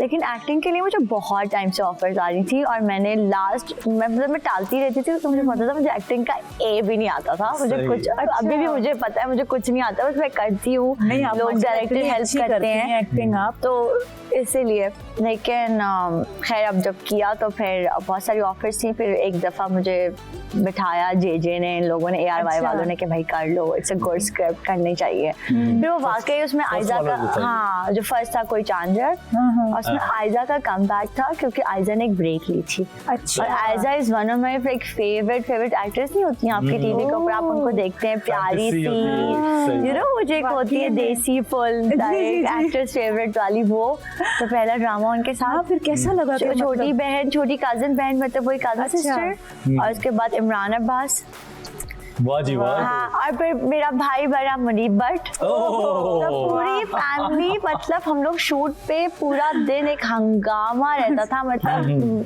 पूरा दिन प्लान बनते थे, लंच में क्या होगा, फिर हम लोग शाम में क्या खाएंगे, रिफ्रेशमेंट में क्या हो रहा है, मतलब पूरा दिन गप होती थी सेट पे। ये तो सारे लोग थे। लक अच्छी थी, आपको एक अच्छी टीम मिल गई जो मोटिवेट भी करती थी। आई थिंक वो आप फील फ्री भी हो गई होंगी, तो एक्टिंग फिर निकल के बाहर भी आएगी। और मुझे बहुत ज्यादा उन लोगों ने हेल्प किया था, मुनीब ने, आयजा ने, इमरान ने, दे रियली हेल्पफुल।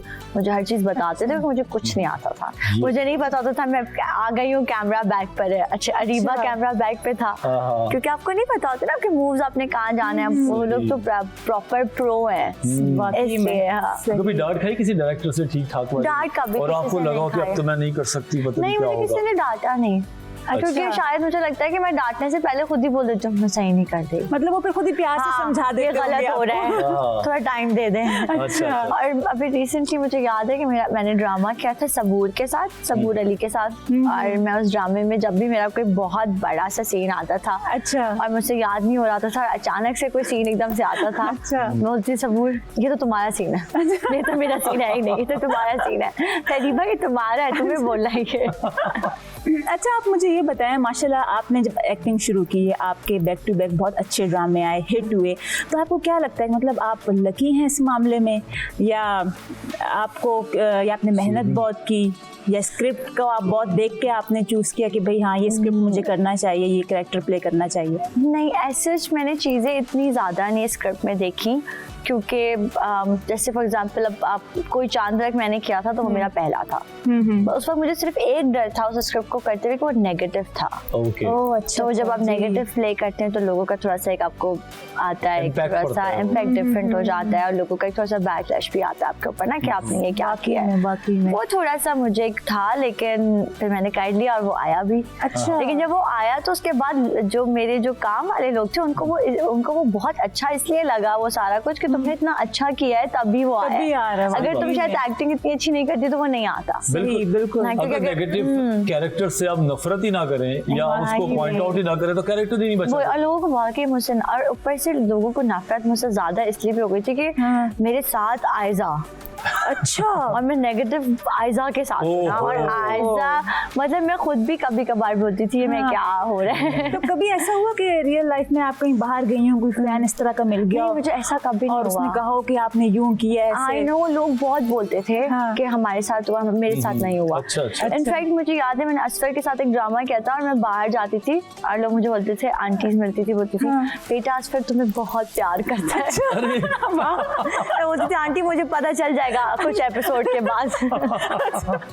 तो ये हुआ है मेरे तो ये साथ। आप एक्टिंग की कामयाबी समझती हो, क्योंकि आपको जब चलते फिरते लोग उसी कैरेक्टर से पुकारते हैं या एक इमेज बन जाता है, तो क्या लगता है आपको कि अब मेरा पूरा हो गया काम सारा? मेरे दो कैरेक्टर्स लोगों को बहुत पसंद आए, एक निशाल और एक मिशा, और उसके नाम से आज तक लोग मुझे मिलते हैं। अरे वाह। अच्छा, उसी के नाम से पहचानते वो हैं लोगों का आपको। फेवरेट है, मतलब उसमें लोगों को मैं बहुत पसंद आई।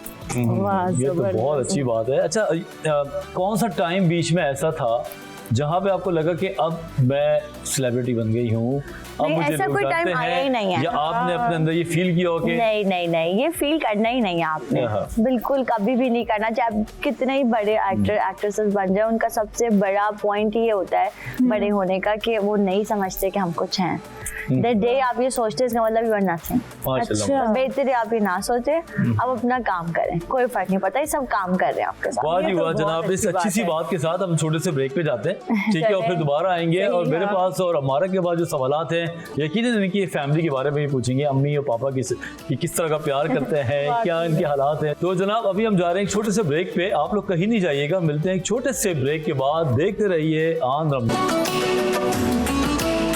Welcome back after the break. तो जनाब बात हो रही है हमारी फेवरेट सेलिब्रिटी के साथ। अभी हम पूछते हैं कि अच्छा रिबाब, आप ये बताएं, शादी कैसे हुई आपकी और कैसे प्रपोज किया आपको, या आपने किया या आपके हस्बैंड ने किया? और कुछ ये भी सुनने में आया है मुझे कि वो फैन थे आपके। अरे मतलब हाँ, क्या है कुछ ये बड़ी चक्कर? उड़ी मुझे उड़ाती बात है। हाँ, नहीं, सही लाइए। मैंने कहा भाई मैं क्लियर कर लूं, मैंने बिल्कुल। सुना है, तो इसलिए मैं थोड़ा आहिस्ते से बोला क्या फैन थे वो आपके? अच्छा, वो वैसे मेरे रियल लाइफ फैन हैं। अच्छा। कैमरा पे तो मतलब वो एक्टर्स वाले फैन नहीं है। वो अक्सर मुझे छेड़ते बेगैर ऑफ कैमरा अगर लोग तुम्हें देख लें जो तुम्हारी एनर्जी है, अच्छा। और अगर ये तुम दिखा दो तो लोग तुम्हें हमेशा सिटकॉम्स में वो करेंगे कास्ट। क्योंकि जिस तरीके से तुम ये कर रही होती हो ना बात, और तुम्हारी जो एकदम जवाब आते हैं तो लोगों को बड़े मजे के लगते हैं ना कि जवाब कैसे देती है। फैन तो नहीं थे हम, ऑब्वियसली एक दूसरे को बहुत टाइम से जानते थे, हम डेट अच्छा। कर रहे थे, अच्छा। और ऑब्वियसली एक दूसरे के साथ मतलब फैमिलीज एक दूसरे को जानती अच्छा, थी। अच्छा। अच्छा। और सब डिसाइडेड था कि कब शादी करनी है। ये बस अच्छा। कोविड की वजह से एक साल लेट हुई शादी, क्योंकि मुझे हमेशा से बड़ी शादी करनी थी ना। मतलब सही धूमधाम से, यही एक धूमधाम सपना होता है वाली लड़की ढोल का। गाला आए और सब होना ओहो। चाहिए। मुझे ये शादी चाहिए थी क्योंकि मैं पंजाबन और वो भी पंजाबी, तो फिर तो हम तो दोनों बल्ले को ढोल ढोल धमाका हुआ होगा, धूमधाम से शादी पे। वैसे सुनने में यही आया है कि इनकी शादी जो है वो बड़ी धूमधाम से जनाब वाकई शोर में। शराबे से हुई है। तो अभी ये पता फर्क भी तो चल रहा है जिस तरह बता रही है ना कि हाँ। सही धूम धमाके से हुई है। तो इसलिए हम लोगों ने फिर शादी को एक साल लेट किया था, लाइक 21 में हमें करनी थी, क्योंकि अच्छा। हमें 21 के लास्ट दिसंबर की 31 को निकाह था हमारा। ओह। ओह, बिल्कुल आखिर में की थी। सही। और फिर शादी हुई धूमधाम से। अच्छा फिर आप कितने टाइम बाद के फौरन क्या चली गई थी आप नहीं, जर्मनी? मैं शादी के बाद 6 मंथ्स तक यहीं थी क्योंकि कुछ मेरा पेपर वर्क था एक तो, क्योंकि हमारा निकाह जो है वो दिसंबर में ही हुआ था, हमने पहले नहीं किया था, क्योंकि बहुत सारे लोगों ने कहा था कि पहले ही कर लेना चाहिए, बट मुझे था कि मुझे अपनी शादी को ब्रेक नहीं करना। एंड निकाह इज द सबसे खास जो चीज होती है शादी की, वो निकाह होता है। डांसेस वांसेस सब होते ही रहते हैं। हाँ, तो निकाह I think is the main thing. मुझे था कि निकाह ही आपको सबसे बड़ा करना चाहिए धूमधाम से, कि मतलब एक वो मेन होता है। तो फिर हमने डिसाइड किया था कि हम साथ मतलब उसी वक्त करेंगे शादी के टाइम पर ही, और फिर ब्रेक नहीं करेंगे, शादी लाइक वन गो में करेंगे ना, इसी तरह। तो मौसूफ यही रहते, आपके साथ ही रहते, वो जर्मनी चले गए थे? अभी नहीं, वो जर्मनी नहीं, वो कुछ टाइम थे मेरे पास, फिर वो जर्मनी चले गए थे, फिर बीच में 1 महीना आ गए थे, फिर चले गए थे। तो सही आपने टिकट के खर्चे कराए। मुझे नजर आ रहा है वो आए नहीं थे, वो आए नहीं थे बेचारे, उनको बुलाया गया होगा। देखो तुम आ जाओ, मैं तुम्हें याद कर रही हूँ। नहीं, अभी वो फिर यहाँ पे आई नहीं है अरीबा, और उनके ऊपर क्या गुजर रही होगी वहाँ पे कि वो फिर आ रहे हैं, इनके पीछे नहीं रह सकते। मुझे तो लगता है वो बेचारा प्लेन में बैठा रहता है। वो मेरे लिए नहीं आ रहे हैं, वो यहाँ पे खानों के लिए आ रहे हैं और रमजान की रौनक के लिए आ रहे हैं। अच्छा, क्योंकि मैंने जो हम लोगों का एक है ना डिसाइडेड कि रमजान की रौनक, उसके लिए आ रहे हैं। वो जो आप ड्रामा कर रही थी अपना, जो आपने रैप अप किया, तो वो पहले से ही आपने स्टार्ट किया हुआ था फिर शादी हुई, यानी वो शादी के बाद आपने शुरू किया था? हुआ ये था कि वो ड्रामा मुझे करना ही नहीं था, क्योंकि मैं उनको कह रही थी कि भाई मेरी शादी हो रही है, मेरे पास नहीं है डेट्स कि मैं शादी के बाद ड्रामा करूँ, क्योंकि मुझे नहीं पता था ना कि मैं फॉरेन जाना चाहती हूँ या नहीं। और उन्होंने कहा था कि नहीं आप करें, आपको ही करना है, ये रोल बहुत अच्छा रीबा ये वगैरह। तो उन लोगों ने क्या किया कि उन्होंने शादी से पहले 12 to 20 डेज की शूट कर ली मेरे साथ शादी से पहले। अच्छा, उसके बाद ऑब्वियसली फिर मैं करना पड़ेगा, हो गई तो करना ही है 20 दिन तो अभी लिहाज में भी करेगा। तो फिर मैंने कहा नहीं आप इसको खत्म करें, फिर उसको हमने खत्म किया शादी के बाद। अच्छा, तो अब आगे आपका इरादा है इसको कंटिन्यू रखने का कि अब आप करेंगी और ड्रामे? जरूर इंशाल्लाह, लेकिन अभी मैंने थोड़ा सा खुद ही एक ब्रेक ले लिया था। अच्छा। ये तो अपने काम की वजह से भी, और इसलिए कि मैं आ रही वहाँ पे जाना होता है वापस, लेकिन अब इंशाल्लाह आफ्टर मई मेरा ये सारी चीजें खत्म हो जाएंगी, तो फिर मैं यहाँ पर आके अपना काम करूँगी। बहुत अच्छी, इंशाल्लाह ताला आपको अल्लाह और तरक्की देगा।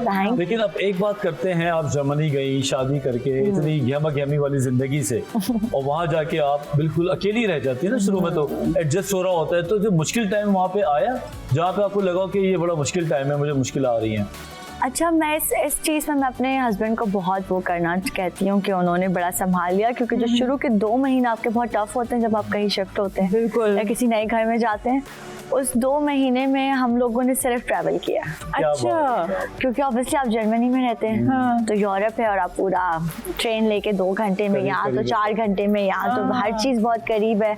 तो बस वो होम ऑफिस भी था तो फायदा था, तो होम ऑफिस ने हमें बड़ा सपोर्ट किया और हम लोग जो है वो ट्रैवल करते। वैसे भी आपको ट्रैवलिंग का शौक है? मुझे बहुत शौक, आप बहुत ट्रैवल करती हैं। तो अब तक कहाँ घूम चुकी हैं आप, किन किन मुल्कों में जा चुकी हैं? बहुत जगह पे। मुझे लगता है कि मैंने यूरोप पूरा लाइक हाफ तो देख लिया, पूरा तो नहीं, हर बहुत बड़ा है, लेकिन हाफ में देख चुकी हूँ। अच्छा, तो कहाँ पे अगर दोबारा भी चांस मिले तो सबसे पहले कौन सी डेस्टिनेशन जाना चाहिए? दोबारा अगर जाना चाहूँ रोम, मुझे रोम बहुत पसंद है। दोबारा तो नहीं, खैर 4th-5th टाइम हो जाएगा मेरा रोम, बट रोम एक ऐसी जगह है कि पता नहीं क्यों मुझे वहाँ जाना अच्छा लगता है, वहाँ के लोग मुझे बहुत पसंद है।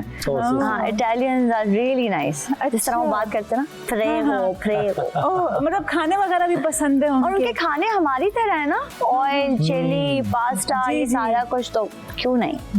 गार्लिक, उनके खाने में गार्लिक है, गार्लिक यूज करते हैं, तो बस इसलिए उनके खाने भी मुझे पसंद है, तो मैं एंजॉय करती हूँ। अच्छा, अब थोड़ा ये भी थोड़ा फैमिली के बारे में पूछते हैं कि अम्मी अब्बू और थोड़ा बहन भाइयों के बारे में, कि आप किस तरह वैसे घर में लाडली हैं या नहीं? वो जो एक होते हैं ना ऑर्डर करने वाले, या तो एक लाडलापन होता है कि हर कोई मना रहा होता है उसको और सारी बातें मानी जा रही होती हैं, तो आप किस कैटेगरी में आती हैं? मैं उस कैटेगरी में आती हूँ जो सबसे छोटे होते हैं, जो लाडले होते हैं। नहीं, वो लाडले नहीं होते हैं ना। मैं जिस घर में थी वहाँ आप बिल्कुल सही बोल रहे हैं, मुझे बड़ा बनना था घर में, कि मैं ऑर्डर करूँ सब पे और सब मेरी बात माने। लाडले छोटे तो लाडले होते हैं, उनकी तो हर बात मानी जा रही होती है, उनकी मानी नहीं जाती, बेचारों की सुनी जाती है। बल्कि ऐसा होता है अगर कोई बड़ा बैठा हुआ हो ना और अगर गिलास उससे गिर जाए तो वो देखता छोटे को है। तुम्हारी वजह से हाँ, गिर गया है। मतलब कुछ ना कुछ ऐसा होता है कि मतलब कोई घर में काम खराब होगा, कुछ घर में खाना खत्म हो गया किसी के हिस्से का, कुछ फिर किसी का कपड़ा जल गया, कुछ हो गया, इल्जाम 2 लोगों पे जो 2 छोटे हैं, मैं और मेरा भाई। ओफ। और अब जो मेरा छोटा भाई है वो बहुत ज्यादा मुझे तंग करता था, क्योंकि वो अभी भी, अब तो नहीं करता खैर, लेकिन पहले बहुत करता था शादी से पहले, कि मुझे मेरे रूम में फोन करके, रीवा यार रूम में आओ जल्दी, एक काम है इंपॉर्टेंट, और फोन रख दिया। जो मैं उठ के गई जल्दी से, ये लाइट बंद कर दी, लाइट बंद कर दो। ओह, मैं बोलती थी ये क्या बदतमीजी है। तो मतलब ये वाकई में मुश्किल काम है, जो हम बेड लोग पे लेटा हुआ ना सही बात है। उसके लिए उठ के लाइट बंद कर सर्दियों में, ओए होए ओहो, पूरा माहौल ही खराब हो वही गया। ना, आप इतनी मुश्किल से लेटते कि लाइट बंद करिए, सब सुकून से लेटे विंटर्स में, और फिर आपको कोई बुला बुलाता भी इस तरह की क्यूरियोसिटी भी होती है। जल्दी हमें रूम में ना। ओहो। अच्छा, आपको वैसे बड़े बनने का शौक है ना, या है घर में बनने कि का मैं शौक, हाँ। हूँ, तो आप ससुराल में आप बड़ी हैं, मतलब बड़ी बहू हैं? नहीं, ससुराल में मैं सेकंड नंबर पर हूँ। अच्छा, सेकंड नंबर नॉट पर है। बैड, फिर नॉट भी बैड। चलो। अब मैं बहुत तरक्की खुश हो गई है। मैं खुश होती हूँ कि साधन की जो छोटा भाई है उस पर मैं बहुत रोब जमाती हूँ। अच्छा, रोब भी जमाती, लेकिन मुझसे बड़े मतलब हो ना कि मुझे बताओ क्या हो रहा है, मुझसे शेयर करो। अच्छा। वो भी तो ये सोचता होता होगा है। भाभी बड़ी बड़ी क्यों बनने की कोशिश कर रही है। ये नहीं पता कि वो अपना एक दिल का अरमान पूरा पुराने कर रही अरमान है, पूरे हो मुझे रहे कुछ हैं। छोटा, और मैं खुश होती हूँ कि अब जब उसकी बीवी आएगी तो मैं बड़ी होंगी। है ना? तो ये बताएं, फिर जर्मनी में आप फ्रैंकफर्ट में रहती हैं, आई गेस। जी। तो वहाँ जॉइंट फैमिली है, अकेले रह रहे हैं आप लोग, किस तरह का तरीका है? मेरी सारी फैमिली यहीं पर ही है, मेरी ठीक है। सास ससुर जो है अच्छा। वो यहाँ पर है, अच्छा। लेकिन जो मेरे जो साधन के बड़े भाई हैं वो म्यूनिक में होते हैं, और उनकी ठीक। वाइफ भी म्यूनिक में होती है, ओके। और वो अच्छा। डॉक्टर हैं और वो ओह। काम करते हैं, तो मतलब वो लोग अच्छा। वहीं पर होते हैं, और हम लोग जो है वो फ्रैंकफर्ट में हैं, तो हम इधर हैं, और जो छोटू है वो पाकिस्तान में है। अरे वाह। अच्छा, वो अब वो मेरे लिए छोटू है अभी तक, लेकिन वैसे ऑब्वियसली वो भी अपना एक काम कर रहा है, उसकी यूनिवर्सिटी खत्म हो गई है, माशाल्लाह। लेकिन बस ये है। अरे वाह, ये सही है, करीब भी है। और आपको लगता है कि आपकी शादी के बाद लाइफ में कुछ चेंज आया हो, कोई हॉबीज आगे पीछे हो गई हो, कोई चीज मिस करती हो जो शादी से पहले थी अब नहीं रही? मुझे ऐसा लगता है, जो मैंने हमेशा अपनी लाइफ में एक चीज सीखी है कि हर लाइफ में हर एज में आपके ना डिफरेंट स्टेजेस होते हैं। अच्छा। अब आपका एक बचपन का स्टेज होता है, फिर एक आपका यूनिवर्सिटी कॉलेज स्टेज होता है, फिर आपका एक आता है जिसमें आपने काम करना है, कुछ बनना है, और फिर आपका एक शादी का स्टेज है। अब अगर मैं अपनी शादी को साइड पे करके या अपनी फैमिली को साइड पे करके काम को देखती हूँ, तो फिर ना मैं इधर की रहूंगी ना उधर की। बहुत अच्छी बात। मुझे होता है कि आप एक जगह पे बैलेंस रखें। रखें, मतलब अपने माइंड को डाइवर्ट ना करें कि आप काम, बस मैं तो काम से दिख ही नहीं रही हूँ, स्क्रीन पे नहीं आ रही हूँ। तो मुझे कभी ये नहीं होता बड़ी सोच बात है ये, के बहुत कि मैं स्क्रीन भाई नहीं आ रही, क्योंकि आप फैमिली को देख रहे हैं। अभी आपकी शादी हुई, आपको 1-2 साल लगते हैं फैमिली को समझने में, तो ऑब्वियसली आप एक घर से दूसरे घर शिफ्ट होते वाकई हैं, में ऐसा टाइम तो लगता है थोड़ा हाँ, समझने में। और मैं तो फिर एक मुल्क से दूसरे मुल्क में शिफ्ट होना, बिल्कुल। बहुत चीजें तो वही बड़ा मेरा change सवाल है, था। पूरा माहौल चेंज आपका, क्योंकि वहाँ का माहौल बिल्कुल डिफरेंट है, वाकई हमारा में। बिल्कुल।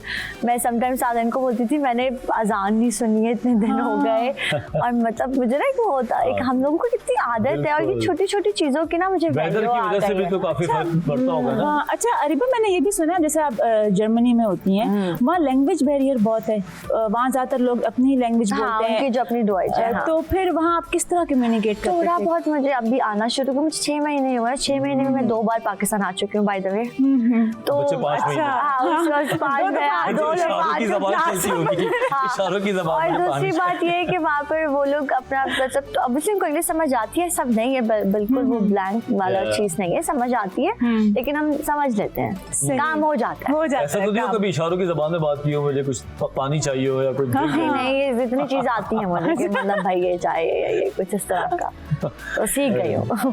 ठीक है। चले अरिबा, ये बताएं अपनी कभी वहाँ गई हो जब, तो आपको घर वाले याद आए हो, या कभी अकेले में बैठ के रोना आया हो, बिल्कुल ही लोनलीनेस फील हो रही हो और आप शौहर को भी ना बताना चाह रही हो और आप रोई हो कभी? नहीं, अभी तक नहीं हुआ ऐसा, लेकिन एक वो तो होता है, आप मिस तो बहुत करते हैं फैमिली को। सोशल तो आप बहुत थी, हाँ, फ्रेंड्स भी थे, तो ये हाँ। सब कुछ कैसे इतना बड़ा और फील तो होता है, क्योंकि हाँ। जाहिर सी बात है, आप एक नई जगह पे जाते हैं, और आप किसी भी नई जगह पे जाते हैं, वहाँ पे समटाइम्स लोग इतनी वेलकमिंग नहीं होते हैं ना, क्योंकि वो एक बिल्कुल ही डिफरेंट ही लोग हैं देखा जाए तो, बिल्कुल। और उनका रहन सहन भी अलग है। हम ये नहीं कह रहे कि हम दुबई या सऊदीया या ऐसी जगह पे शिफ्ट हुए, वहाँ पे फिर भी हमारी बहुत चीजें मिलती हैं आपस में, लेकिन वहाँ पे तो ना खाने, ना बात का करना ना बेड, मतलब कुछ भी तो नहीं मिलता, बिल्कुल ही ऑपोजिट है। लेकिन जब जब मुझे कुछ ऐसा फील हुआ है ना, तो मैंने हमेशा ही सोचा कि जैसे मेरे भाई इतने सालों से बाहर रह रहे हैं, साओ पोलो में होते हैं, ब्राजील में वो, तो मैं फिर इन लोगों का सोचती हूँ और अपने मियाँ का भी कि ये बॉयज बेचारे 10-10 साल से वहाँ पे रह रहे हैं, इनकी हिम्मत है वाकई में, मतलब सही बात है। मतलब ये लोग मतलब यंग थे, इनको पढ़ने के लिए भेज दिया हमारे पेरेंट्स ने, बड़ा दिल करके माओ ने, सही कह और रहे ये हो। लोग वहाँ पे रह रहे हैं। फीलिंग्स को बताया भी Boys नहीं। नहीं बताते हाँ, हैं, नहीं बताते, उन लोग, सच हम है। लड़कियां तो फिर भी अपना दिल हल्का कर लेती है ना कि अपने मियाँ को ही बता दिया, हाँ, कभी या अपने अम्मी को बता दोस्त को या दिया। अम्मी को बता दिया, जी। तो एक दिल हल्का हो जाता है। बिल्कुल। बट वॉइस तो नहीं करते किसी से, बिल्कुल। तो मैं उन लोगों का जब सोचता हूँ ना, फिर मुझे बड़ी हिम्मत आ जाती है कि नहीं हाँ। ठीक है। बल्कि एक टाइम ऐसा होता है हमारी जो फीलिंग्स होती है बॉयज की, शायद वो बताना भूल भी जाते हैं हम कि हमने अपना भी बताना है। हम हमेशा घर वालों का पूछते रहते हैं, ये बताओ वो कैसा है, ये कैसा है, पैसे भेजूं या कोई भी ऐसी सही बात सोच है। ना, ये पता ही नहीं होता कि कोई मुझसे पूछे कि तुम कैसे हो। तुम कैसे हो या तुम वहाँ पे कैसा क्या वक्त कर रहे हो, गुजर because रहा है। obviously वहाँ पे बहुत यंग बॉयज हैं जो बेचारे पढ़ भी रहे होते हैं और काम भी कर रहे होते हैं और कुछ और जॉब भी कर रहे होते हैं छोटी मोटी। तो बल्कि तो टफ लाइफ होती है वहाँ पे, वहाँ पे लाइफ, मैं तो वहाँ पे लोगों को रोबोट्स बोलती हूँ। सुबह उठे, जॉब पे गए, वापस आए, खाना खाया, सो गए, बहुत बार टीवी देख लिया, कोई लाइफ ही नहीं है सही बात है। वहाँ। हमारी तो फिर भी थोड़ी लाइफ बड़ी एक्टिव है, क्योंकि अब हम ट्रैवलिंग कर रहे होते हैं। अब साधन के बहुत दोस्त वहाँ पर हैं, अच्छा, कुछ जर्मन दोस्त भी हैं साधन के वहाँ पर। हाँ। तो फिर तो उनके घर भी आना जाना होता होगा हाँ, वो आपका। लोग हमारे घर कभी आ गए, कभी हमारा उनसे मिलना हो गया, तो मतलब एक रहता है, कभी बाहर कहीं रेस्टोरेंट में मिल लिए खाने पे। अच्छा, उन अच्छा। सबको होता है कि भाई इन लोगों को अगर खाने पे बुला रहे हैं, अगर अरीबा और सादन को, तो हलाल होना चाहिए ये बात तो है, रेस्टोरेंट। खैर। तो वो हमें हमेशा टर्किश या अरबिक जगह पे लेके जाते हैं कि जहाँ पे इन लोगों को हलाल खाना हलाल मिल food जाए। मिले। ये तो अच्छी बात है। अच्छा सदैन की कोई इस तरह की हैबिट जो आप चाहती हैं कि भाई ये चेंज होनी चाहिए, कोई इस तरह की आदत हो उनकी, यानी परफेक्ट है वो आपके लिए? ऐसी कोई हैबिट है नहीं उनकी कि मैं बोलूं कि वो चेंज होनी चाहिए, क्योंकि द वे ही इज। मतलब कभी कभार कुछ होता है ना लड़कों का कि वो टॉवल लिया, यूं डाल दिया, नहीं वो socks तो लिए, है, उधर उसमें फेंक तो दिए। वो आदत तो- नहीं है, वो तो मैं बोलती हूँ कि शायद उन लोगों के आदमी की क्या बोलते हैं फितरत उसको, में शामिल जो कहते हैं कि आप एक होता है ना वर्ड के, उसमें बोलते हैं कि भाई ये तो उनकी नेचर ही है, जी तो हर आदमी ने करना है। फितरत कह रहे हैं। आपको पता है शामिल, आने हाँ। से पहले मैं हर चीज सेट करके आई थी कि मुझे मैं हर चीज रख के आई थी कि इस दिन के इस दिन के इस दिन की, ताकि मुझे पता होगा कि मेरी क्लोजेट नहीं खराब होनी चाहिए। तो भाई पता चला कि अपने कपड़ों की वजह से मेरी तबाही क्लोजेट की नहीं भाई। तो उनकी कोई ऐसी बात जो आपको बुरी लगती हो और आपकी ऐसी बात जिससे वो चिढ़ते हो? मेरी एक ऐसी बात जिससे वो चिढ़ते हैं वो ओवर थिंकिंग है। मैं बहुत ओवर थिंकिंग करती हूँ कि अच्छा अब ये करेंगे तो क्या होगा, फिर उसके बाद क्या होगा, फिर वहां से वहां क्या होगा। अभी यहाँ से शुरू नहीं हुआ है काम, अरी बात तुम वहां पहुंच गई। तो ये है, मतलब फिर वो समझाते हैं हाँ आपको वो मुझे कि- बोलते हैं कि इतना नहीं सोचो, ना मतलब ठीक सोचो। है, हाँ मतलब अल्लाह मियाँ है और हमें इस पे बड़ा वो होता है कि नहीं तो बहुत कुछ अच्छी चीजें बात हमें है। अल्लाह पे भी छोड़नी चाहिए। सही, सही। तो इसलिए और उनकी क्या ऐसी बात है जो आपको रिलेट करती है कि इस आदत को तो तुम खत्म करो, हमेशा से करते हो, समथिंग लाइक दैट? अभी फिलहाल तो उनके पीछे पड़ी हूँ कि खाने पे थोड़ा कंट्रोल करें। ये आदत है जो फिलहाल मुझे बड़ी आपको क्या बॉदर लगता है, कर वेट रही बढ़ रहा है? है। वेट बढ़ रहा है, और क्योंकि एक तो मुझे होम ऑफिस अच्छा भी है और होम ऑफिस बुरा भी है भाई। अच्छा। क्योंकि होम ऑफिस से ये भी नुकसान होता है कि इंसान जो है वो एक टेबल पर एक चेयर पे बैठा हुआ है 5 घंटे 4 घंटे, और वो कमरे अपने घर के अंदर ही है, सही कुछ बात भी नहीं है, कर बिल्कुल रहा सही है। इवन बात। मेरे भाई भी, मतलब मैं बोलती हूँ यार होम ऑफिस क्या है, लाइफ ही नहीं है। और मैं अपने छोटे भाई को वैसे फोन करके बोलती हूँ तुम जिम चले जाओ, 2 घंटा जिम कर लो, आज 1 घंटा नहीं 2 घंटा कर लो, सही ताकि बात। तुम घर से लाइक बाहर जाओ, बाहर एक निकलो एक्टिविटी जरा, है। हाँ। पर फिर लोग आगे से कहते हैं हमारा माइंड गेम, हम इतना माइंड से वो काम करते हैं तो हमारा अच्छा, दिमाग थक जाता है। ये सुना है मैंने। हाँ, तो वो लोग बोलते हैं फिर हमें रेस्ट चाहिए, हम लेटे रहते हाँ, हैं। ये बात हकीकत है, क्योंकि मेरे भाई भी इस तरह का काम करते हैं प्रोग्रामिंग वगैरह का, तो वो हमें देखने में तो लगता है कि बैठे हुए हैं, वो कहते हैं हम यहाँ से थके हुए होते हैं, हमारे अंदर हिम्मत नहीं होती वो थी। लोग नहीं नहीं नहीं, बेचारे देखिए डॉक्टर बैठा है यहाँ पे, ऐसा नहीं बोल सकते आप लोग। आप लास्ट में अपनी बात करेंगे, आपने कहा मैं अपना डाल दूं ये बीच में। क्योंकि ये गलत है ना कि देखो अगर आप दिमाग का काम कर रहे हैं, आप 4 घंटे 5 घंटे, लेकिन आप कैलोरीज तो ले रहे हैं ना, और आप अगर अपने जिस्म को नहीं थकाएंगे तो कोऑर्डिनेशन खराब हो जाएगा, नतीजा वेट भी आपका बढ़ेगा और नींद भी खराब हो जाएगी। तो थोड़ा सा आधा घंटा वॉक तो करनी चाहिए। खराब हो जाती है हाँ घर जी। में। मैं नहीं घर में ज्यादा बैठ सकती, मुझे होता है कि आप पूरे दिन में एक दफा तो बाहर निकलें, बिल्कुल। थोड़ी सी आप एयर लें, फ्रेश थोड़ा सा ना, अच्छा फील होता है। मैं तो वहाँ पे सर्दियों में भी अक्सर विंडो खोल देती हूँ, फ्रेश एयर आ जाए। वो अलग बात है कि उसके बाद फिर मुझे हीटर पूरा दिन ऑन रखना पड़ता है, लेकिन 1 घंटा मुझे फ्रेश एयर चाहिए। अच्छा, ताकि वो थोड़ा सा अच्छा फील होता है ना, बाकी पूरा हाँ, दो like nature के दिन आपकी करीब हीटिंग और- ऑन है, सही बात तो वो भी बड़ा वो भी अच्छा नुकसान नहीं है, होता, स्किन ड्राई सही होती नहीं है होता। आपकी, ये सही सब बात। कुछ। हाँ वैसे अरीबा बहुत मज़ा आया आपके साथ बात करके, और एक जैसे कहते हैं दोस्ताना गपशप और बातें हो रही हैं, आपके बारे में जाना, आपकी फैमिली के बारे में जाना, और यही मैं बोलूँगी थैंक यू सो मच आप यहाँ पर आई। और अपने व्यूवर्स को भी यही कहना चाहूँगी, आपने देखा कि यहाँ पे जो हमारे सेलिब्रिटी गेस्ट आते हैं, हल्की फुल्की बातें होती हैं और वो अपनी इतनी खूबसूरत बातें शेयर करते हैं हमारे साथ। बहुत सी ऐसी बातें भी हैं जो आपने कभी कहीं नहीं सुनी होंगी, वो हमारे साथ करते हैं, क्योंकि हमारा अंदाज ही सादा है वजहात का मेरा, हम बस सादे सादे बातें करते हैं उनके साथ। और ये मैं यही बोलूँगी कि जो हमारे गेस्ट हैं इनका शुक्रिया अदा करूँगी कि हमें पसंद करते हैं, हमारी बातों को पसंद करते हैं, और हमें भी टाइम का अंदाज़ा बिल्कुल नहीं होता। अब क्या करें, टाइम हो गया है ख़त्म और अब है ब्रेक का वक्त, तो देखते रहें आन रमज़ान। मिलते हैं एक ब्रेक के बाद।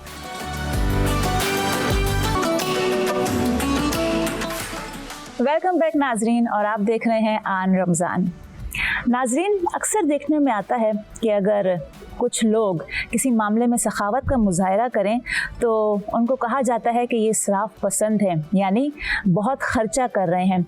और एक तरफ ये भी देखने में आता है कि अगर कोई शख्स म्यान रवी इख्तियार करता है तो उसके बारे में कहा जाता है कि ये बहुत कंजूस है। अगर हम गौर करें तो वाकई में ये एक अहम मसला है कि इनमें फ़र्क क्या है और दीन इस्लाम इसमें हमें क्या तालीम देता है। जी नाजरीन, आज हम इसी पे बात करेंगे, और हमारे साथ यहाँ पे मौजूद हैं प्रोफेसर डॉक्टर इसहाक आलिम साहब। डॉक्टर इसहाक आलिम साहब मुमताज़ आलिम दीन हैं और शोबा असूलुद्दीन जामे कराची में प्रोफेसर हैं। हम आपके बहुत शुक्रगुजार हैं कि आपने एक बार फिर अपनी मसरूफियात में से हमारे लिए वक्त निकाला और आप यहाँ पे तशरीफ़ लेकर आए हैं। अस्सलामु अलैकुम। अस्सलाम रहमतुल्लाह। डॉक्टर साहब, ये वाकई में एक बहुत अहम मसला है। अगर हम इस पे गौर करें तो मैं ये जानना चाहूँगी आपसे कि म्याना रवी और कंजूसी, सखावत और इसराफ, इनमें असल में फ़र्क क्या है, हम कैसे जान सकते हैं इसको? बिस्मिल्लाहिर्रहमानिर्रहीम, नहमदुहु व नसल्ली अला रसूलिहिल करीम, अम्मा बाद। कुरान करीम के बिल्कुल इब्तिदा में दूसरी सूरत है, सूरतुल बकरा जिसको कहा जाता है। उस सूरतुल बकरा के दूसरे पारे के बिल्कुल इब्तिदा में एक बड़ी खूबसूरत आयत है जिसमें अल्लाह सुब्हानहु व तआला ने इस उम्मत की हकीकत बयान फरमाई है। फरमाया व कज़ालिका जअलनाकुम उम्मतन वसता, कि हमने तुम्हें एक एतदाल वाली उम्मत बनाया है कि तुम्हारे मिजाज में, तुम्हारे दीन, मज़हब, शरीयत में, अखलाक में, हर चीज़ में एतदाल होना चाहिए। हमें तुम्हें बहुत ज़्यादा एतदाल वाली उम्मत बनाया है। तो एतदाल का माना क्या है? एतदाल का माना तवाज़ुन, इंग्लिश में इसको मॉडरेशन कहा जाता है। तवाज़ुन बरकरार रखना, दो चीज़ों में बहुत ज़्यादा एक्सट्रीम लेवल पे चले जाना या फिर बहुत ही ज़्यादा पस्ती की तरफ आ जाना ठीक नहीं है, बल्कि बीच वाला रास्ता इख्तियार करना चाहिए।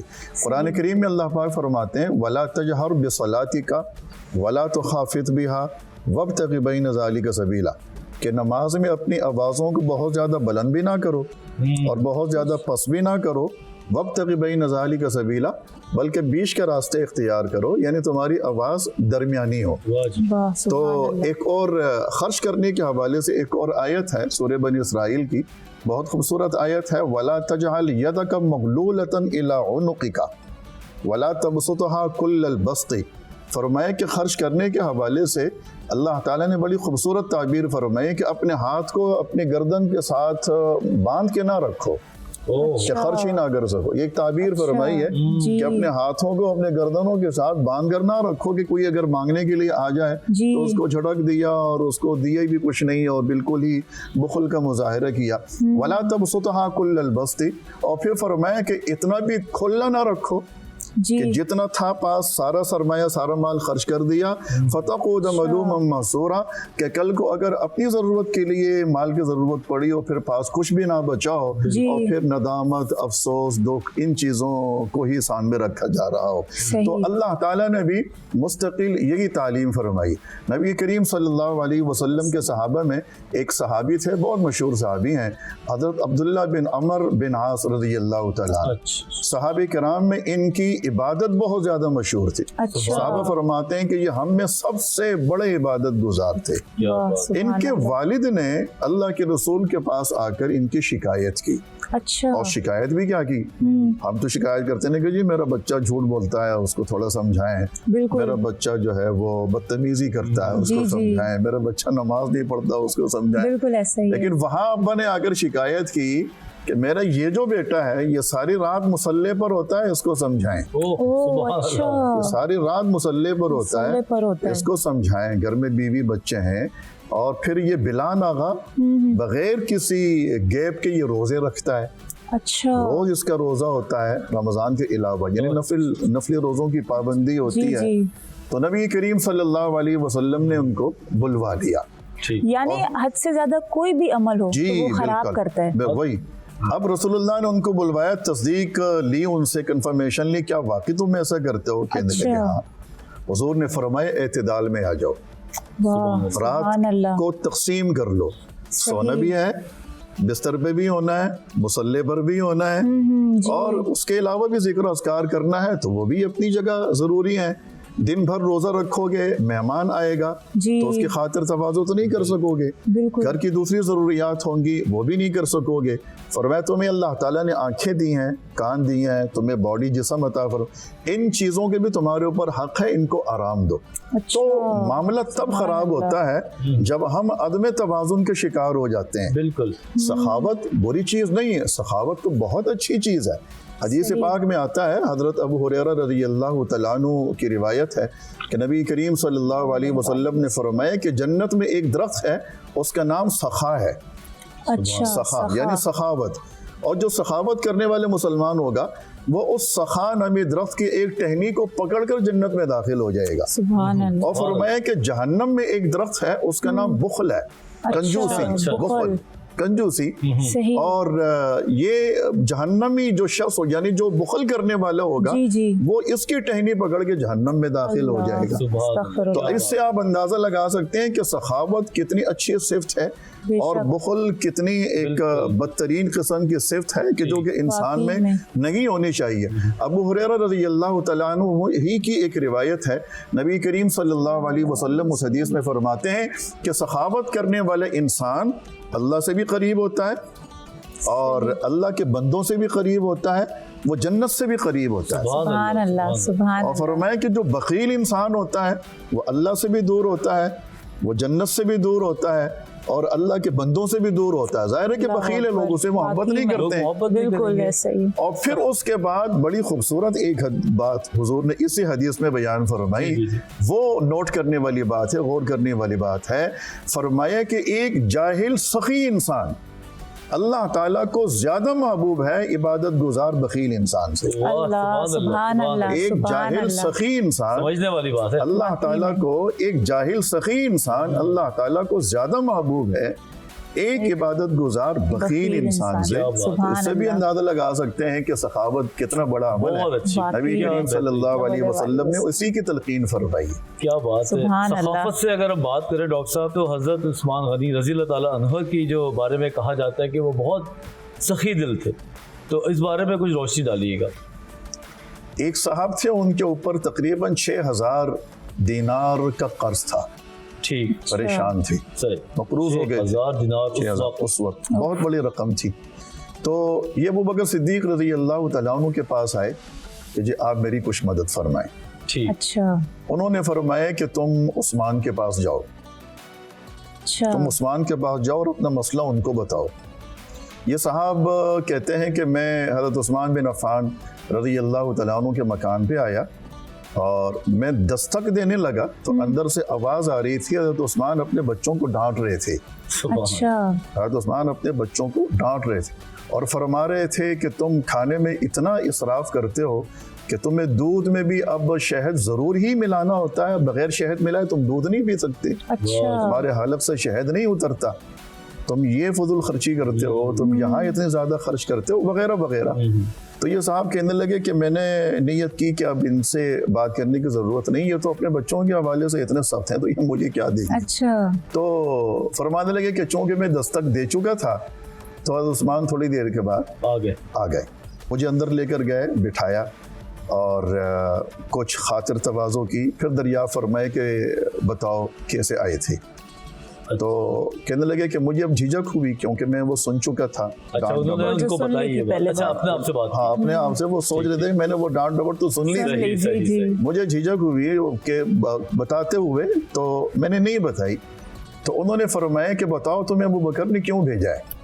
अल्लाह, अब ये पता नहीं उनको कैसे अंदाजा हुआ कि इन्हें अबू बकर सिद्दीक ने मेरे पास भेजा है। तो बड़े लोग, बड़ी बात है डॉक्टर साहब, बिल्कुल हिकमत से दूर। फिर कहने लगे कि मुझे बताना पड़ा कि मेरे मुझ पे 6000 दीनार का कर्जा है और मैंने जाकर उनसे दरख्वास्त की थी, तो उन्होंने मुझे आपके पास भेजा है।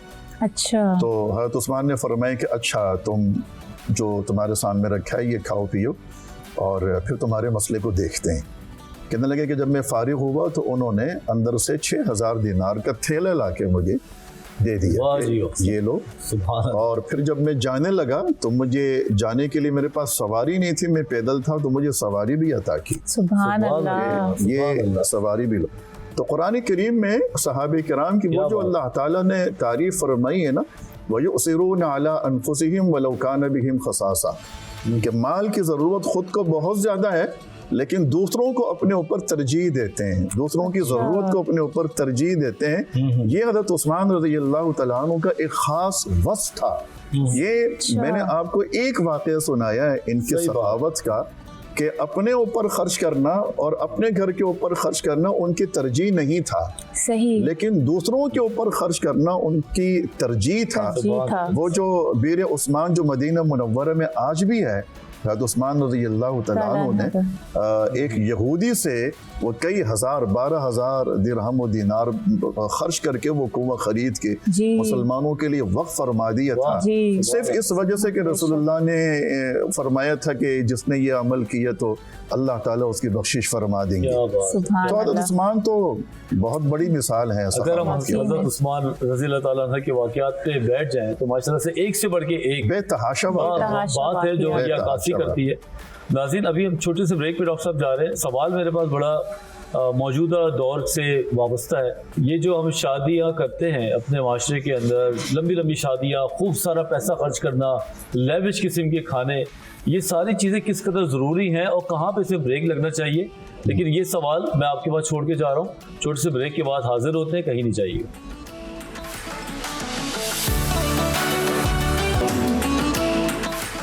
जी नाजरीन, बात हो रही है क्या तो आप कंजूसी करें या तो फिर आप इतने सखी हो जाएं कि आपका अपना नुकसान हो जाए। इसके बीच में कई एक जगह है जो आप ढूंढेंगे डॉक्टर साहब की रहनुमाई से। जी डॉक्टर साहब, सवाल यही था कि जो हम शादियां करते हैं अपने माशरे में, जैसे पैसा खर्च करते हैं खाने में, कपड़ों में, इतना कर लेते हैं कि कभी कभी हम कर्जे में डूब जाते हैं, परेशान हो जाते हैं माँ बाप। तो इसमें कहाँ पे बॉर्डर है, फाइन लाइन है, इसमें ज़रा रोशनी डालें। कुरान करीम में इस हवाले से दो अल्फाज मौजूद हैं, एक इसराफ और दूसरा तब्जीर। दोनों चीज़ों से मना किया गया है। थोड़ा सा बताइए। फरमाया कि वला तुसरिफू इन्नहु ला युहिब्बुल मुसरिफीन, इसराफ ना किया करो, अल्लाह ताला इसराफ करने वालों को पसंद नहीं फरमाता। इसराफ के और कोई मायने जो आसान मैं अर्ज करता हूँ। ठीक है, ठीक। तब्जीर के हवाले से फरमाया इन्नल मुबज़्ज़िरीन कानू इख्वान शयातीन, जो तब्जीर करने वाले लोग हैं वो शैतान के भाई होते हैं। अच्छा। उसके लिए अल्फाज थोड़े सख्त। इसराफ का माना है जायज़ उमूर में हद से ज़्यादा खर्च कर देना, यानी अकेला एक तनहा शख्स आया हुआ है मेहमान, उसके सामने 10 अफराद का खाना रख दिया, सही, और फिर वो खाना ज़ाया हो गया।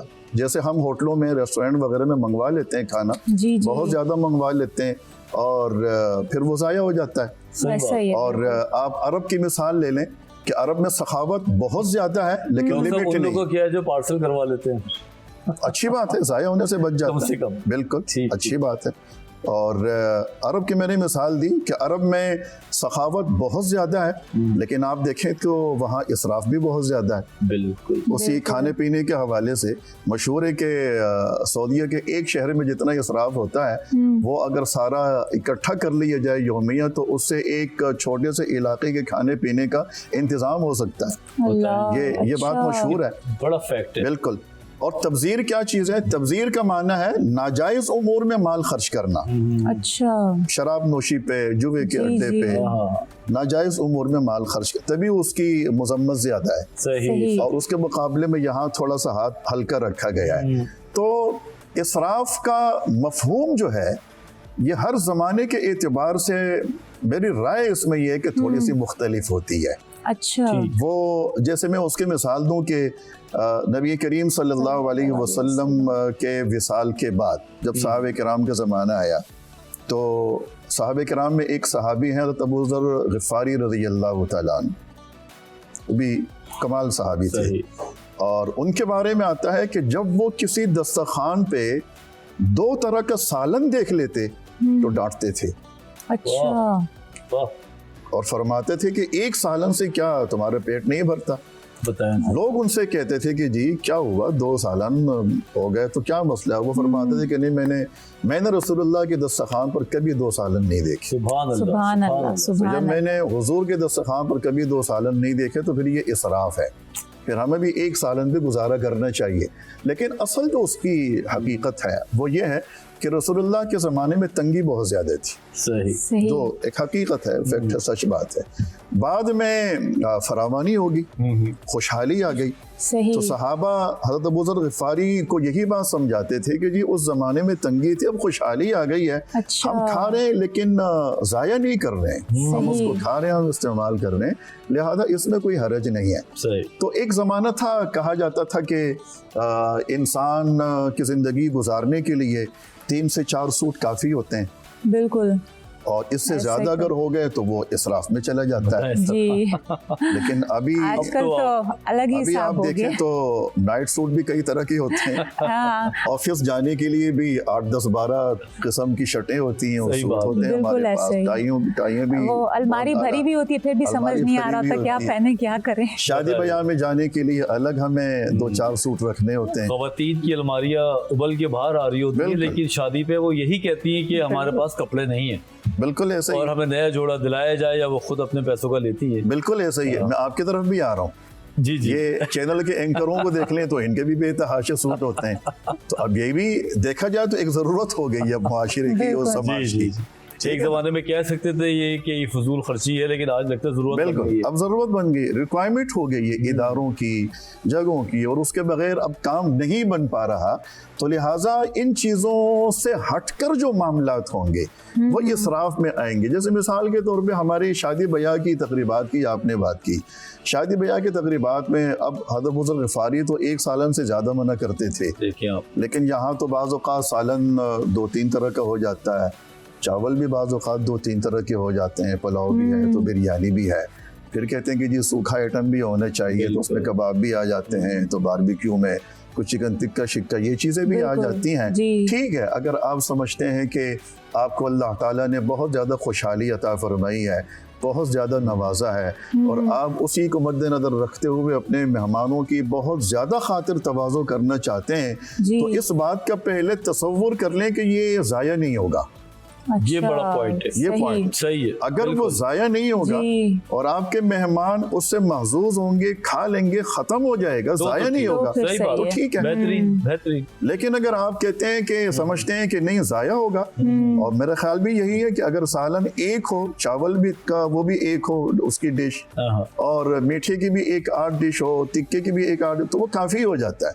लेकिन डॉक्टर साहब एक सवाल है कि अगर कुछ बच भी जाता है, अगर वो बचा हुआ हम चैनलाइज करके ढंग से बिल्कुल दूसरों को आगे दे दे तो वो चीज़ फिर हमारे से वो हो जाएगी कि बिल्कुल, फिर किसी हद तक आप कह सकते हैं कि दुरुस्त है। तो ये नियत रखनी उसमें- चाहिए कि जाहिर सी बात है कि तोल के तो कोई बनाएगा नहीं, ऊंच नीच हो जाती है, ज्यादती हो जाती है, तो अब बांटने का भी जो है वो मौखर जो इंतजाम जो है वो पक्का होना चाहिए। लेकिन कहने की हद तक तो ये बात मेरे ख्याल में मुनासिब भी है, ठीक भी है, लेकिन जो हमारे एक्सपीरियंस है, जो हमारे मुशाहिदात बिल्कुल, हैं, ये बात वो ये है कि जहाँ आइटम ज़्यादा होते हैं तो वहाँ जी। खाना ज़्यादा ज़ाया होता है। सही। तो इसलिए मेरे ख्याल में इसको इसराफ के ज़ुमरे में ले लिया जाए तो ज़्यादा मुनासिब होगा, और इस चीज़ से बचना चाहिए हत्तल इम्कान जितना भी हो। ख़ास तौर पर इन हालात में जब हमारे मुल्क पाकिस्तान में माशी हालात के एतबार से बहुत ज़्यादा सख्ती हो गई है, बहुत ज़्यादा परेशानी है, मुश्किलात हैं, तो इन हालात में तो और ज़्यादा ख्याल रखना चाहिए।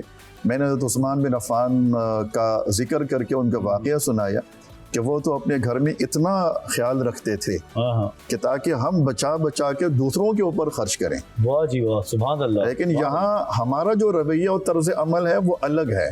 जी। हम कहते हैं कि दूसरों के ऊपर जो खर्च करना है वो हम अपने घर पे खर्च कर लें। सही बात, सही बात। तो अब इन चीज़ों में ये जो जितनी भी माशी तंगी आई है, इसमें जो हमने देखा है, जो महसूस किया, वो ये है कि हमारे घर के अखराजात में ज़्यादा कमी नहीं आई, लेकिन जो हम बाहर निकल कर खर्च करते थे उसमें कमी आ गई। बिल्कुल ठीक उसमें है, हमने बिल्कुल। अपना हाथ जो है वो रोक लिया है। बिल्कुल बिल्कुल। अच्छा, मैं एक और सवाल आपसे पूछना चाहूँगी इसी हवाले से कि इंसान की सखावत का सबसे ज़्यादा मुस्तहिक कौन है? अगर फ़र्ज़ करें हम एक तरफ तो रमज़ान में राशन बांट रहे हैं और अफ्तार की दस्तरखान भी लगा रहे हैं, लेकिन हम अपने करीब अपने रिश्तेदारों को नहीं देख रहे जो ज़रूरतमंद हैं, तो इस बारे में आप फिर क्या फरमाएंगे कि कौन ज़्यादा मुस्तहिक है? कुरान करीम भी बार बार उसकी तरफ रहनुमाई करता है। अल्लाह के रसूल सल्लल्लाहु अलैहि वसल्लम ने भी बारहा उसकी निशानदही फरमाई है कि जो आपके बहुत ही ज़्यादा करीबी अजीज़ हैं, जो रिश्तेदार हैं, उनका हक़ ज़्यादा है। जैसे एक हदीस में आता है कि पड़ोस में अगर कोई अजनबी है तो उसका तो एक हक़ है, सही, क्योंकि वो पड़ोसी है। पड़ोसी है, सही। और लेकिन अगर वही पड़ोस में रहने वाला आपका करीबी रिश्तेदार है तो फरमाए कि उसका हक़ दुगना हो जाता है। बड़ा साफ बात है। ठीक है ना, उसका एक दुगना हो गया। पड़ोसी होने की वजह से जी जी। और एक आपके रिश्तेदार होने की वजह से।